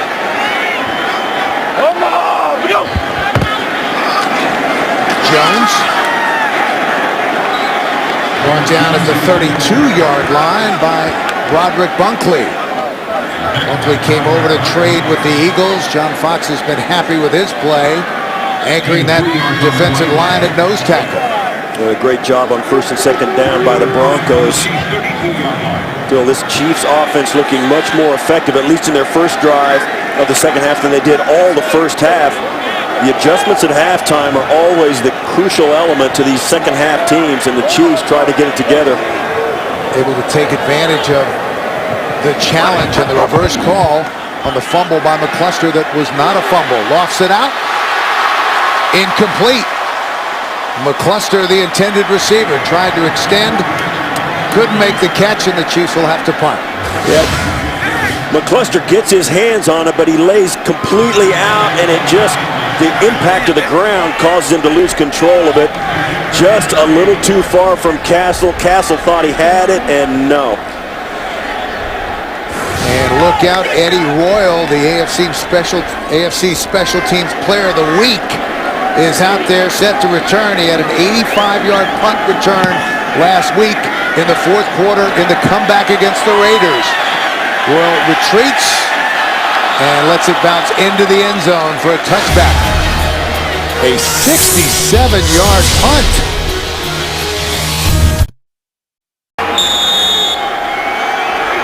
The Broncos with 188 yards rushing today. They had almost 300 yards on the ground last week against the Raiders. Their best performance running the football in more than 10 years. The third highest total in franchise history. And again, they keep it on the ground.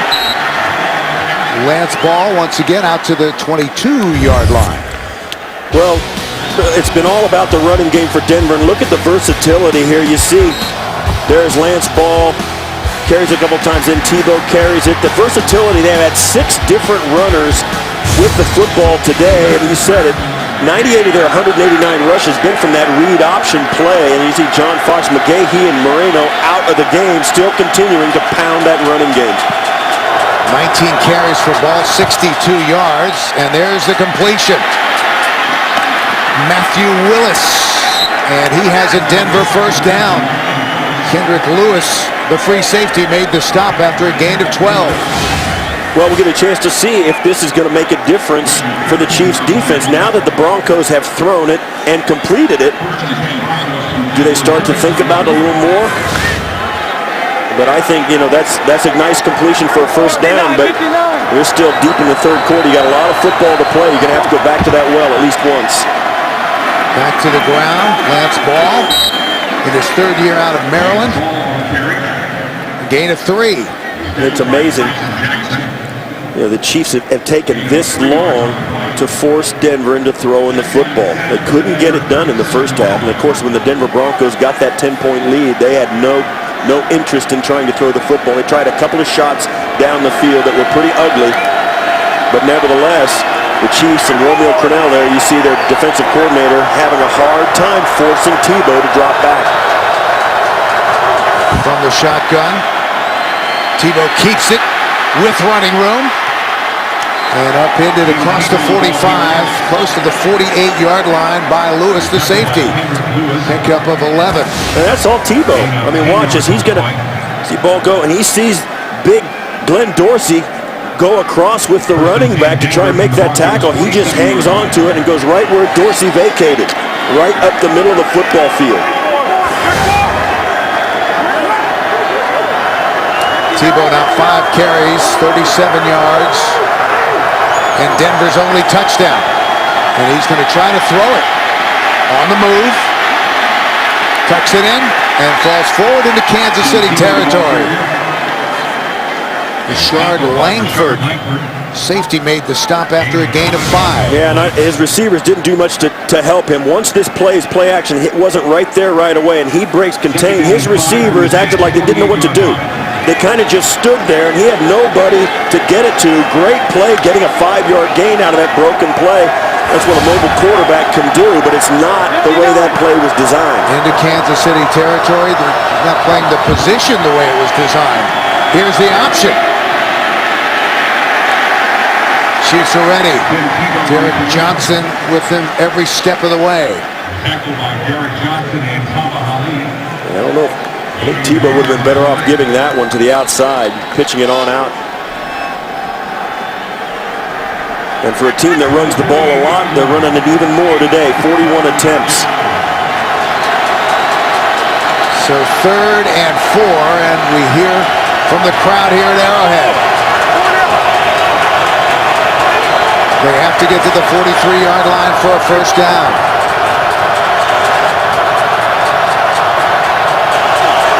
Tebow will throw, and that was a bad pass. Yeah, that was a bad throw. He threw that right into the ground. It looked as though he started to throw it and then decided he didn't want to throw. He threw this right into the ground. This had absolutely no shot. And it was just ugly. He had a cluster formation to his right and just didn't want to release it. Put it right into the ground. So a duel of the punting brothers continues. Witten Colquitt standing back at his own 38-yard line, about to punt it away to Javier Arenas. Gets that one away, and Arenas is going to let it bounce, and it bounces back, and it's going to be down inside the 10-yard line.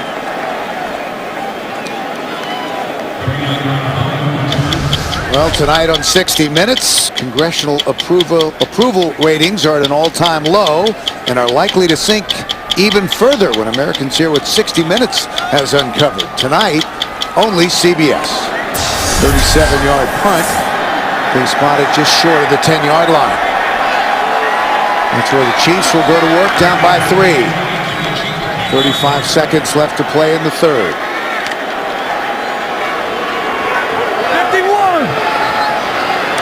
Jackie Battle is back in the game. He's the deep back.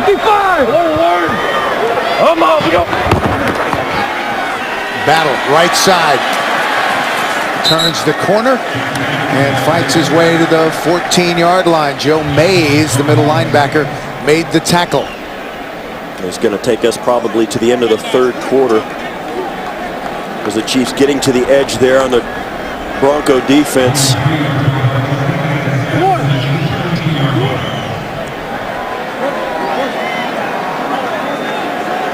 So that will be the end of the 3rd quarter.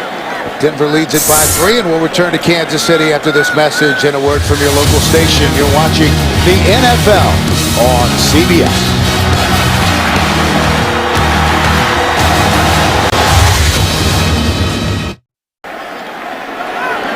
A spectacular November day here in Kansas City. Red in the stadium, blue skies above. 2nd and 6 for Kansas City. Castle gets rid of it. That's Pope, the tight end, and he's got a first down. And Castle slow getting up. Castle taking a lot of hits today. The play action, he comes to roll out, and Von Miller does not bite on the play action. We saw that a lot last week in Von Miller's game against Carson Palmer and the Raiders. He got a lot of shots on Palmer, and today's no different. Matt Castle knows he's got to get rid of the football or he's going to go down. That was good for 7 yards and a first down. Battle has a seam and takes it out to the 24-yard line. The Broncos picked Von Miller, number 2 overall, in part because of John Elway. He said that as a quarterback, there was nothing more disruptive to an offense than a player who's fast and strong coming in off the edge. He said that Von Miller reminded him a lot of the late Kansas City Chief Derek Thomas, the Hall of Famer, who used to drive John crazy. In fact, Miller is wearing 58 in part as a tribute to Derek Thomas. 51. 2nd and 7 for Kansas City. Chiefs trail by 3. Castle. Baldwin. The big rookie rumbles forward close to the 40-yard line. A pickup of 15 yards, and finally Quentin Carter brought him down. Well, the Chiefs, because they're running it a little better this half, are having a little bit more success throwing it as well. See there, you said it. Baldwin catching that, just coming out, just turning around. It's an easy throw, a great high percentage pass, exactly what the Chiefs need in a game like this. Moves the chains, 1st and 10 from the Kansas City 39. Castle steps up, he's going up top. Ball hangs in the air, and that is almost intercepted.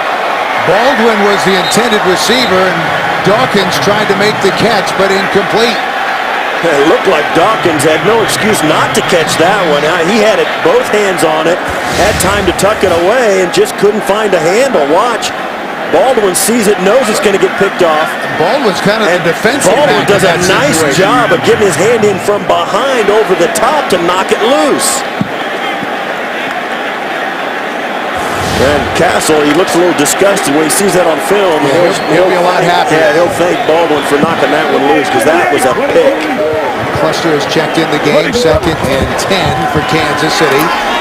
To the sideline, that's caught by Bo. And that, I don't think that was a drawn play. Castle let that one go. Bo turned around, and it was from the left hash all the way to the right sidelines. Bo fell down, had time to get up and catch the football. Watch as he comes out, ball's in the air, and then he has to come back and get it. Like he didn't think the ball was going to come to him, particularly working one-on-one with Champ Bailey. Usually a quarterback's a little bit reticent to throw it over there, but Castle made the play. Only the 2nd catch of the day for Bo. That was good for 7 yards. 3rd and 3 for Kansas City. Bo. Incomplete. And here comes the punting unit. And Bo is upset. I don't know whether he's upset because he thought he was interfered with or because he should have caught it. Well, he should have caught it. I don't know. I don't know. I think that's okay. I don't see any interference. Champ Bailey had the coverage. No flag, 4th and 3. Well, it's turned. I'm sorry, Bill. It turned into a punt fest here in the second half. Dustin Colquitt. And that goes in to the end zone. They'll bring it out to the 20. A 54-yard punt. 10-7. Broncos take over with 12:05 left to play, leading 10-7 from their own 20-yard line. Denver has completed 1 pass in the entire game, but they still lead by 3. Another great job running the football today against this Kansas City defense. Well, still the strategy for the Broncos is to make first downs. You've got a 3-point lead. Your defense is playing very well, but you've got to do enough to stay on the football field and shorten this 4th quarter so that Kansas City can't get the football back. It's a field position. If you're going to win this game, you've got to make sure that if you're going to give the ball back to Kansas City, you do it inside their 10-yard line. Broncos without Willis McGahee and no Sean Moreno. Lance Ball has gotten 21 carries for 69 yards. Up the middle to the 27-yard line. There once again we see it. The Broncos 2 really solid runs on 1st and 2nd down. Brings up a 3rd and very short, at least a 3rd and 2, which is manageable. Tebow making the right decision. Just give the ball up inside, get what you can get, and put the pressure back on the defense on the 3rd and 2. 4-yard gain for Ball. That gets him over 70 yards. 3rd and 2.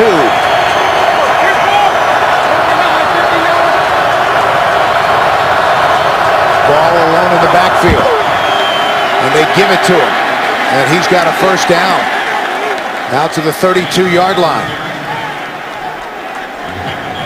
There it is, 3 straight runs. We've seen it all day. 3 straight runs and a 1st down for the Broncos. John Fox, he told us yesterday, he says, ideally, we'd like 30 runs and 20 passes if we have 50 plays. Well, they're a little skewed in that ratio right now. They've thrown the ball 7 times. They've run it 44 times. 1st and 10. Ball. Big hole up the middle. Out to the 40-yard line. Rashard Langford made the stop, and this Denver offensive line continues to do an outstanding job. That was good for 8 yards. Yeah, it's time to give those guys a shout out. We've spoken about them, how they're the 2nd youngest offensive line in the league. And yet today, really doing an excellent job up front. Watch as they push back. You see, go down, get to the 2nd. Chris Cooper goes down, works up to the 2nd level, and ends up pushing the pile 8 yards down the field. Great job up front. 9.5 minutes remaining. 2nd and 2 for the Broncos. Ball. And another nice pickup to the 44-yard line. Belcher made the stop, a gain of 4. Well, Lance Ball filling in for Willis McGahee and Noshawn Moreno. McGahee there on the sidelines. Both the top running backs out of the game early. And now Lance Ball, Spencer Larson trying to get it done themselves. Having a career day, and he will go to the sidelines after 5 straight carries. Spencer Larson, the fullback, is alone in the backfield, and they give it to Larson. Tries to move the pile out to the 47-yard line. This offensive line, as you see there, they unpile Chris Clark, who is now in the game at left tackle for Ryan Clady. Clady stayed down on the field, hasn't returned. Chris Clark playing left tackle, doing a nice job actually pulling Spencer Larson at the end of that play, trying to get that extra few inches. And believe me, every inch counts in this game. And Lance Ball, after getting a moment to catch his breath, has come back in as Tebow operates from the shotgun. Royal trying to get to the edge, cuts it back, and he's brought down short of midfield. Everybody stayed home. Rashard Langford made the stop. Yeah, when you get these teams running wide, the thing the Chiefs want to do is run it to the sideline, get him all the way out, let him run to the sideline, because he's not going to gain any yards doing that, and that gives the Chiefs a chance to pursue from the inside. Once he sticks his foot in the ground and tries to cut, then you tackle him. Great job. It's an NFL season high. 48 rushes. By the way, Brandon Flowers helped on the stop. Talented young corner for the Chiefs. So 3rd and 6 for Denver. They have to get to the Kansas City 46-yard line for a 1st down. Tebow. Well, I don't think they Whistle got set. before the snap. Delay game. Delay game. Offense. 5-yard penalty. Remains 3rd down. Didn't get it off in time. You know, and to me, that's the first false move the Denver coaching staff has made. Tebow makes the identification and then just doesn't get it on. Oh, man, I don't know. That was tight. They usually give you a little Well, bit they of a say cushion. you get from the time the field judge looks at the clock and goes 0, looks down to see if the ball is snapped. That's how much time you get. That looked simultaneous. Game relatively penalty-free. That was only the 4th penalty of the day on the Denver Broncos. Kansas City has had just 3. So 3rd and long. Tebow for Decker. He's got it! Touchdown, Denver! My goodness! Just when you think he couldn't hit the broadside of a barn, he lays this in absolutely dead solid, perfect.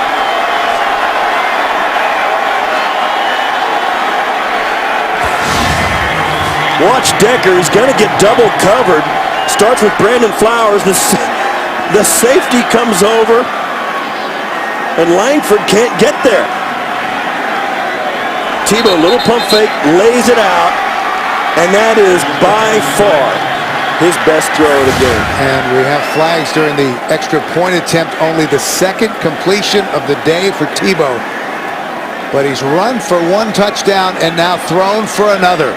56 yards to Eric Decker.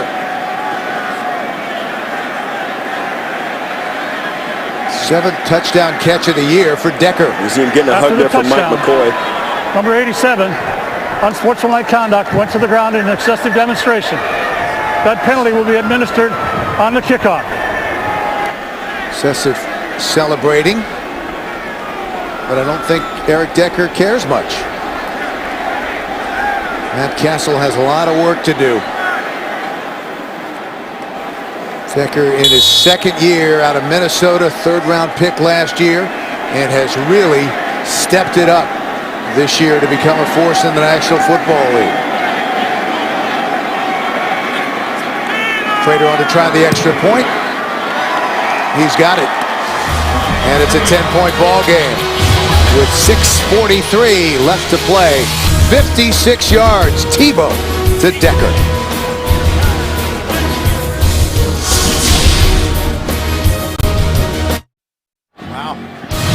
The NFL on CBS is sponsored by TD Ameritrade. State Farm. For auto, home, life, and banking. Get to a better state. And by Bud Light, the official beer sponsor of the NFL. Here we go.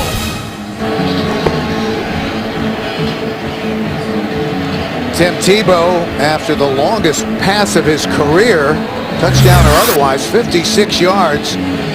And that extends Denver's lead to 17-7. Eric Decker with his 7th touchdown reception of the year. 8 plays, 80 yards.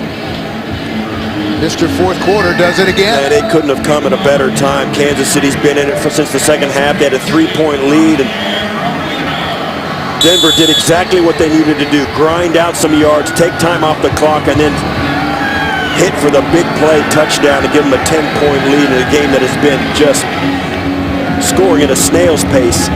They kick it from the 20 after the penalty for excessive celebrating. The kickoff is bobbled by Arenas, trying to get to the edge. Now we have a flag down, and Arenas is down short of the 30-yard line.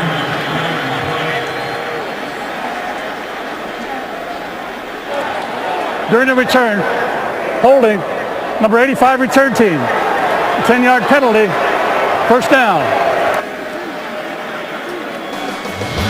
They call it on Jake O'Connell, the tight end. Long field after the Denver touchdown for Kansas City. 2-possession game for Todd Haley and the Chiefs. 6:37 left to play. Keep it on the ground with McCluster. Gets out close to the 20-yard line. DJ Williams made the stop after a pickup of 7. Yeah, now things are much different for the Chiefs than it was just a possession ago. That big touchdown leads them to go into the no huddle. 6:18 remaining. They've got to get 2 possessions and score touchdowns. Castle from the shotgun. Under pressure, gets rid of it, incomplete.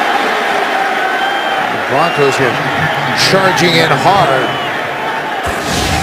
Castle is once again gets knocked around as pressure off the corner is really whacked by Chris Harris, and of course Von Miller once again. I tell you what, Von Miller hasn't gotten a ton of sacks, but quarterbacks are going to put him on their most hated list. And they're going to know where he is.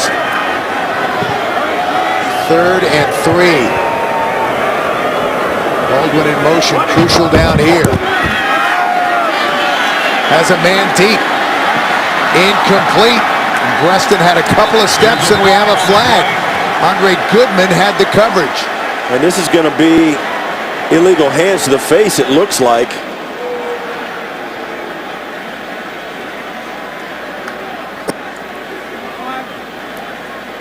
This was before the pass came down at the other end. It was at the line of scrimmage. Illegal use of hands to the face. Defense number 21. A 5-yard penalty and a 1st down. And they call it on Goodman. Yeah, it's from the line of scrimmage, so it'll just give him the 1st down at about the 24. But watch, right at the release, and he catches him right there, and that's a pretty soft call right there. It's a bad throw by Castle. He needed to put this ball out in front of him. Yeah, that's not a penalty. And this ball needs, you can see where the ball needed to be thrown. Castle threw it to the outside. If that's a better throw, Breston had a chance to get to the touchdown with that. 55. Get out there. trying to get Preston set. McCluster is alone in the backfield. 1st and 10, just over 6 minutes left. Nice hole on the left side for McCluster. Lowers his shoulder, and a flag is down. Yeah, DJ Williams twisted McCluster's head as he tackled him. He's going to tack on some more. The Denver Broncos losing a little bit of discipline, although that first touch... Personal foul, dressing the face mask. Defense number 55. 15-yard penalty and a first down. You know, the penalty, the illegal hands to the face, I didn't agree with. This one you'll watch as Williams grabs him, and watch this as he grabs his, see their face mask, he's starting to pull and tug, and that's all it takes. That's a penalty. And they move it all the way to the 49-yard line, close to midfield. And one of the reasons that happens is Denver's been playing so desperate because they didn't have a lead for the whole game. Now they got a big 10-point lead like they did in the first half. It feels good to them with only 5.5 minutes to go. Castle to Baldwin. Just threw it up there and wanted the rookie to come down with it, incomplete. Quentin Carter and Andre Goodman had double coverage on the play. This is well covered as you see Goodman keeping his cushion. You see how big Baldwin is compared to those two guys. He goes up and has a chance for it, but great job by Carter coming in, keeping his grip on it. It was kind of a tug of war for a moment, and both guys lost. Castle trying to take advantage of that 42-inch vertical leap by the 6'4 rookie. 2nd and 10 for Kansas City. Down 2 scores. Castle underneath the Pope. A big tight end. Gets it close to the 45-yard line. Harris made the stop. I think one of the things that's plagued this Chiefs offense is their inability to be consistent when they go anything further than 5 yards. You got guys dropping balls. You got guys not being able to get separated, and Matt Castle not being able to make accurate enough throws. They've got to do a better job in that if they're going to win games. Castle, center of the field, incomplete. And there were a couple of receivers in the same area, Preston as well as the rookie Baldwin. Incomplete and no flags.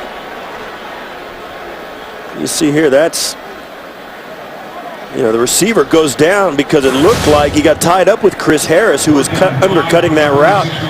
And I think this is 4-down territory. No question the Chiefs are going to stay with it and go for it. I agree with it. Your two possessions with 5 minutes to go. You've got to get this first down. 55, 58. They have to get it to the 41-yard line for a first down. Here they come on the blitz. Castle. Incomplete. Hit as he released the ball by Elvis Dumerville, and it will go over on downs. Castle has been under pressure all game long. The Broncos will take over when we come back to Kansas City. The NFL on CBS is sponsored by DirecTV. Switch now and get a whole home DVR upgrade for free. And by Subway. So many $5 footlong favorites available every day. 3-4. Denver takes over on downs. And a loss on first down. Good penetration by Brandon Flowers. And Tim Tebow. Games with a rushing and passing touchdown since the start of the 2010 season. He's right there with Michael Vick and ahead of Aaron Rodgers and Cam Newton. As you watch these Broncos today, there are so many things that you can't criticize about. They can't throw the football. They hit the pass down the sideline. And you look at the package, as we look at the passes he's thrown today, there's no question there's room for improvement. This ball flutters out there. It's off target. This ball is into the ground. And then this one drops in perfect and gives them a 10-point lead late in the game. And say what you want to, the NFL is about one thing, winning. It's not about stats. It's not about looking good. It's about winning. 2 completions, 1 touchdown. Lance Ball has stepped in nicely. Across midfield into Kansas City territory. Kendrick Lewis made the stop after a pickup of 9 yards. The Broncos, as we see a Chief down on the ground here, the Broncos were 1-4, and Tim Tebow took over. And if they hang on here, they're 3-1 with Tim Tebow. And this performance will not, as Glenn Dorsey is down, this performance will not really answer any questions. He will remain an enigma wrapped in a riddle. The quarterback position. And you know, yeah, his detractors shrug their shoulders and shake their head, but Denver looks like they could win today again. 4:45 left to play. Being treated on the field. In today's game, Denver Broncos have 50 rushing plays and have averaged 4.9 yards per rush. 299 last week against the Raiders, 243 today. Throwing the ball only 8 times.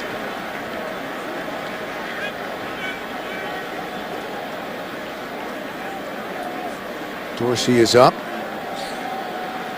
but he will have to be helped off the field. You think about, we talked about it in the open of this game, what this game meant to both these teams as far as the standings go. You see there, Kansas City 4-4, Denver 3-5. If this game ends as it stands now, they'll have identical records along with San Diego.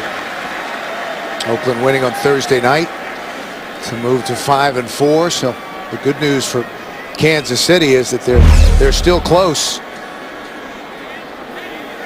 Dorsey walking slowly off the field. The Chiefs have an absolutely brutal schedule going forward. Their next 5 games are with New England, Pittsburgh, the Bears, the Jets, and Green Bay before finishing up at home here against Oakland, then on the road at Denver. But this is going to be tough sledding for the Kansas City Chiefs. Every team except this team here, Denver, has a winning schedule, a winning record. And that is a gauntlet for the second half for these Chiefs. Dorsey helped off the field. 3rd and 4 for Denver. 4.5 minutes left to play. What do we got here? 4 down? 17-7 Broncos. 59.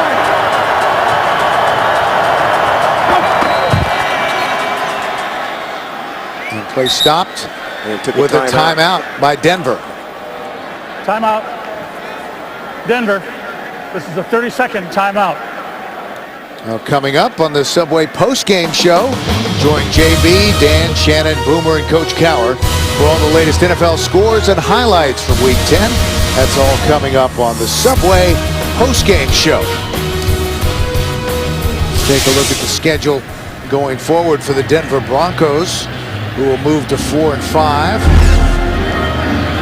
Play the Jets on Thursday night, and then at San Diego, at the Vikings, then the Bears, Patriots, at Buffalo on Christmas Eve, and then they finish up at home against Kansas City. A very short week here coming up against the New York Jets. John Fox knows that's going to be a really good defensive team that they face in New York.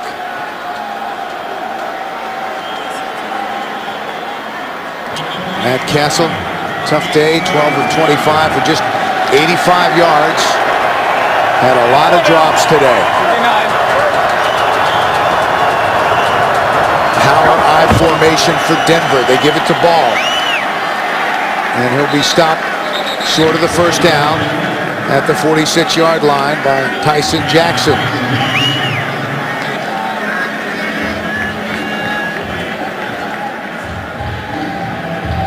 Chiefs will take a timeout. 4:15 left to play, and Tuesday, a cop who remembers everything will turn to her family to solve a mystery you'll never forget. Mary Lou Henner guest stars on TV's #1 news show, Unforgettable. Tuesday, only CBS. Well, the Chiefs are going to get it back here with, they took a timeout in 4:15. They're still 2 scores down. Everything is 4-down territory. Everything will be hurry up. Everything will be about stopping the clock and getting yards and moving the chains. But they've got to get production out of this drive, or it will be over. Britton Colquitt on for his turn in this punting derby between the brothers. Javier Arenas standing back at his own 10-yard line. They have the block on. And they'll take a delay of game penalty. They're going to move it back. Unless the Chiefs decide to decline that penalty, which they could. Sometimes the punter will request, say, hey, listen. Offense, 5-yard penalty. Remains 4th down. The punter will actually request him and say, give me a little more room so I can get inside the 10. It's just too hard to punt it that softly and keep it from getting into the end zone. So ask for a 5-yard delay game penalty to give him more room to drop it inside the 20-yard line. They move him back 5 yards, but Javier Arenas didn't move. Stays at the 10-yard line.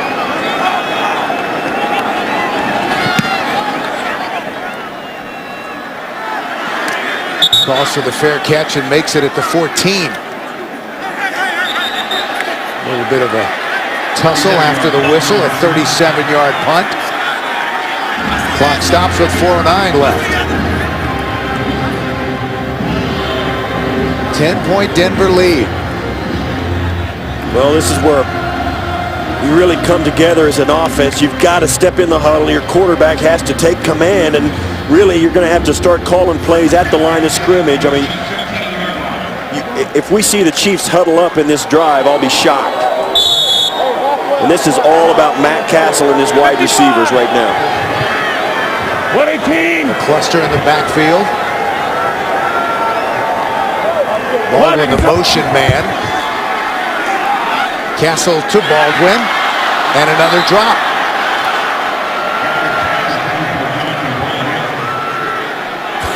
That is the problem. I'm going to say the problem. It's one of the problems. But for me, that is the problem with this Chiefs offense. You can't imagine how much that takes away from your team when you just can't catch the football. And these guys for the last few weeks have dropped way too many balls. 4 today. They had as many last week. It'll be 1 touchdown in their last 2 games. That's caught by Breston. Now close to the 23-yard line, but short of a first down. Yeah, the Chiefs have got to hustle back, and this is where you've got to hurry up and get lined up, and the quarterback's got to make sure he calls formations quickly so his receivers know where to run to get lined up. 3rd and 2 for the Chiefs. Castle got rid of it, incomplete. And he got hit hard again. Now he's hurt. Bo is the intended receiver. That'll bring up 4th and 2. Yeah, and it was his throwing hand as well. Watch as he releases this. Von Miller once again is going to come in from behind. And it looks like I don't know how he hit his hand, but Von Miller. I think Matt Castle has seen quite just enough of Von Miller. Far too much. 58-55. So 4th down for Kansas City.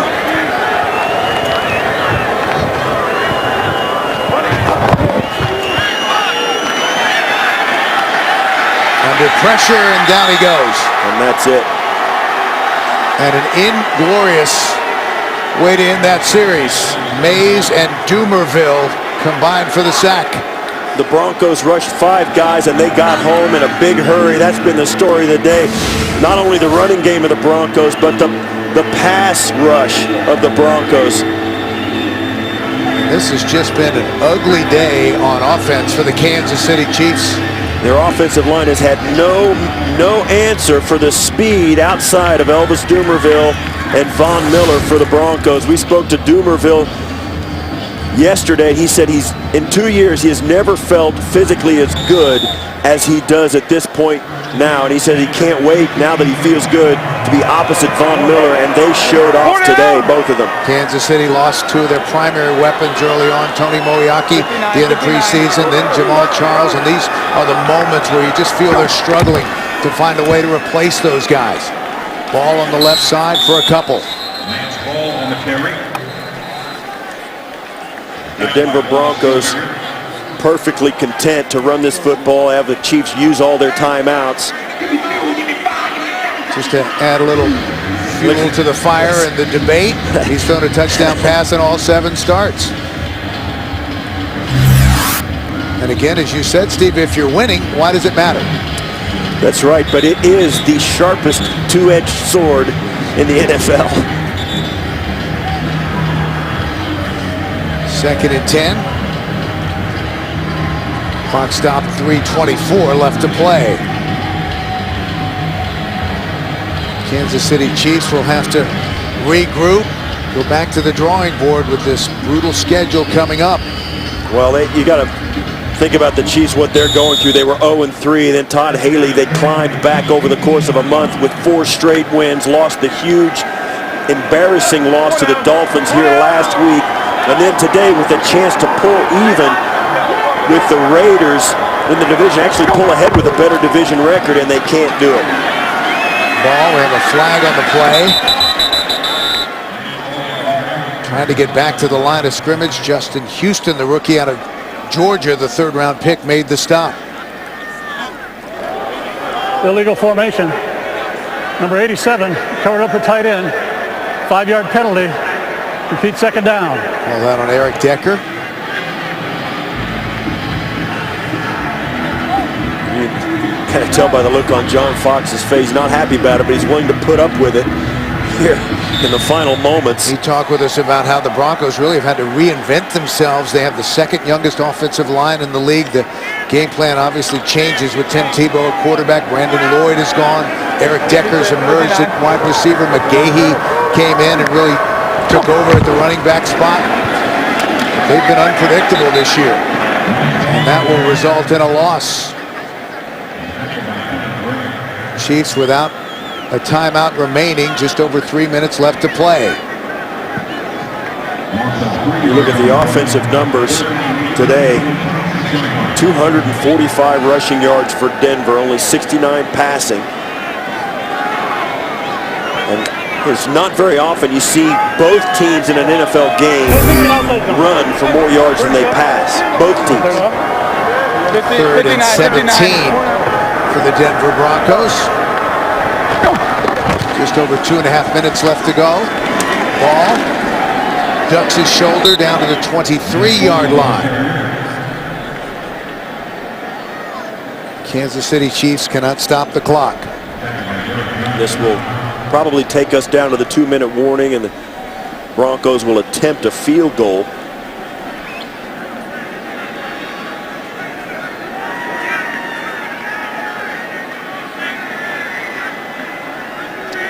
So we'll see the field goal unit, we suspect, on 4th and 15 as we have reached the 2-minute warning. 17-7 Denver.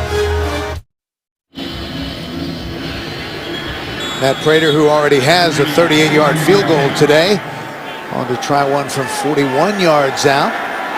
This is a distance where he struggled this season. Great from inside of 40, and yet misses again from outside the 40-yard line. 40 to 49 yards has been his Achilles heel. So our score remains 17-7. Denver. There's John Elway, now the executive vice president of football operations. The legendary quarterback, played so many great games on this field, and he's probably thinking, Steve, about Tim Tebow. Well, it's not the way I would have done it, but I'll take the W. Well, even John Elway will tell you, in his early career in Denver, he found out, he had a conservative head coach in Dan Reeves, and he spent a lot of time having to make 4th quarter comebacks. He had made a name for himself, maybe more than anybody else in the league, and he, more than anybody else, knows if you're going to go with a guy at quarterback, give him what he needs to be successful. Let him do what he does best. John Elway was allowed to do that under Mike Shanahan and came away with 2 world championships. Tyler Palko is in the game at quarterback for Kansas City. They run the screen. McCluster, and he's out to the 45-yard line. Pickup of 14 yards. Tyler Palko spent time with New Orleans, Pittsburgh, and now here in Kansas City. And during the week, he spent most of his time running the scout team and representing Tim Tebow. As you see here, he's a lefty. And here he goes. He's going to take off into Denver territory and out of bounds.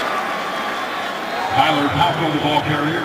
And once again, coming up on the Subway postgame show, join JB, Dan, Shannon, Boomer, and Coach Gower for all the latest NFL scores and highlights. That's coming up on the Subway postgame show from New York. One of the things you have to think about is Why did Todd Haley decide to go with Palco? Was it the injury to Castle's throwing hand, or he just want to get him some reps? And that's caught. Preston. And if he comes in and has success, what kind of, do you open up a can of trouble here in Kansas City with an offense that's having trouble scoring points and a young left-hander coming in? The most popular guy in any NFL city is that backup quarterback. Ask Kyle Orton. Good for 17 yards. Keeps it. The cluster. Down to the 22.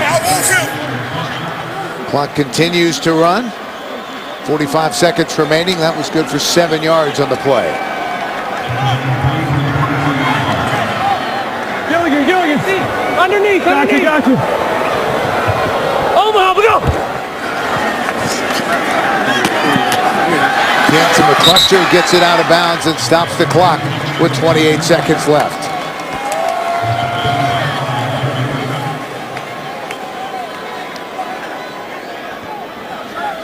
Castle done for the day. We suspect so is Tim Tebow. You see Castle listening to the radio frequency of the plays they're calling into Palco, trying to stay engaged in the game even though he's standing on the sidelines now. Hurt his hand on the last drive. Don't know if that's the reason he's out or whether it was a coach's decision. First and 10 from the 17-yard line. Palco with time. Back to McCluster he goes. And he is dropped inside the 15-yard line by Harris. Trying to get up to the line of scrimmage and get another play off. They'll spike it. Clock will stop with 11 seconds remaining. Now they're going to take the field goal. Tim Tebow will be able to chalk up another W as a starter. Denver leading with 11 seconds remaining, 17-7. As Ryan Suckup comes on to try a 32-yard field goal for Kansas City. It has been another Tebow-esque kind of day for the Denver Broncos. 2 of 8 for 69 yards, but one of those was a 56-yard touchdown pass to Decker. And 3 more points for the Kansas City Chiefs with 7 seconds remaining, 17-10. You think about how this game got to this point. It was the injury. Willis McGahee hyperextending his leg. Don't know the extent of it. No Sean Moreno also out. This was all in the first quarter. Denver loses both top running backs, so Tim Tebow on a 7-yard run gets the first touchdown of the game. And then Matt Castle to LaRon McClain got the Chiefs back to within 3. And then the enormous pass completion for the touchdown that puts the Broncos back up by 10 in the second half. And as you just saw, the Chiefs get it to within a touchdown. Now with that last field goal with 7 seconds, they decided to take the 3 points knowing they've got to get it at some point. So they'll take the 3 points there, try and get the onside kick quickly, and the Hail Mary throw to tie the game. So the numbers for Tim Tebow, he accounts for 2 more touchdowns, 1 running as we saw, and then the big play to Eric Decker. 54 rushing plays for the Denver Broncos. They threw the ball only 8 times. Hans team is out for Denver. Not only did they only throw it 8 times, they only completed it twice. And there's something you don't see every day right there. Now he's going to kick an onside kick, and that's where he's going to put the ball. That is to confuse. You don't know where he's kicking that. I've never seen this before. Now he's going to set it up. Broncos hadn't seen it either, so they take a timeout. Broncos take a timeout. They haven't seen anything like that. Suckup laying the football off the tee on its side.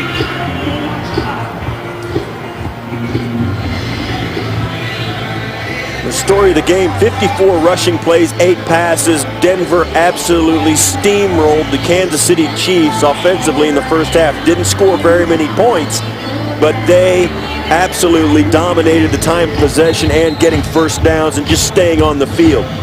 managed 10 points at the half, and it was all due to their running game. Eric Decker with his 7th touchdown catch of the season as he has really emerged, having this breakout year.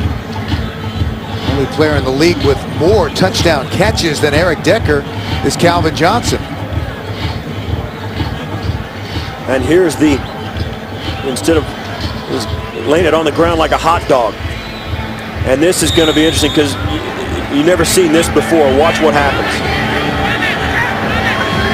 7 seconds left, onside kick. Ball was loose. Let's see who came up with it. The Chiefs had a shot at it.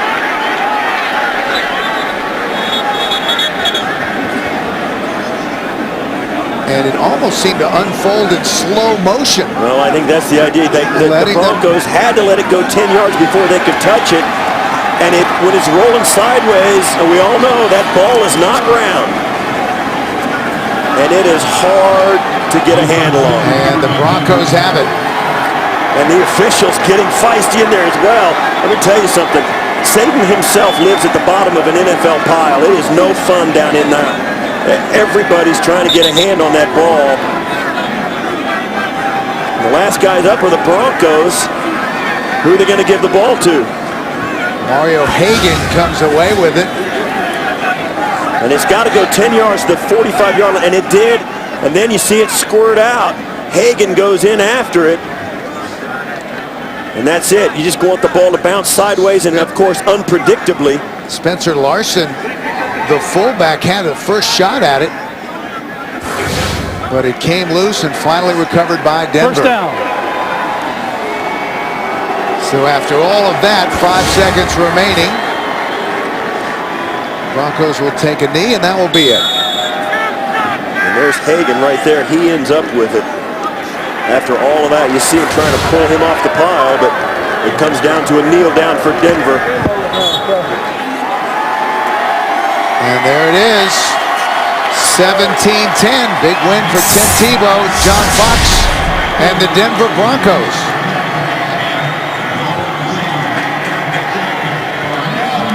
(17-10). So for Steve Tasker, this is Bill McAtee saying so long from Kansas City. You've been watching the NFL on CBS. Coming up next, the Subway postgame show as we take you to New York for all the scores and highlights from Week 10 after this.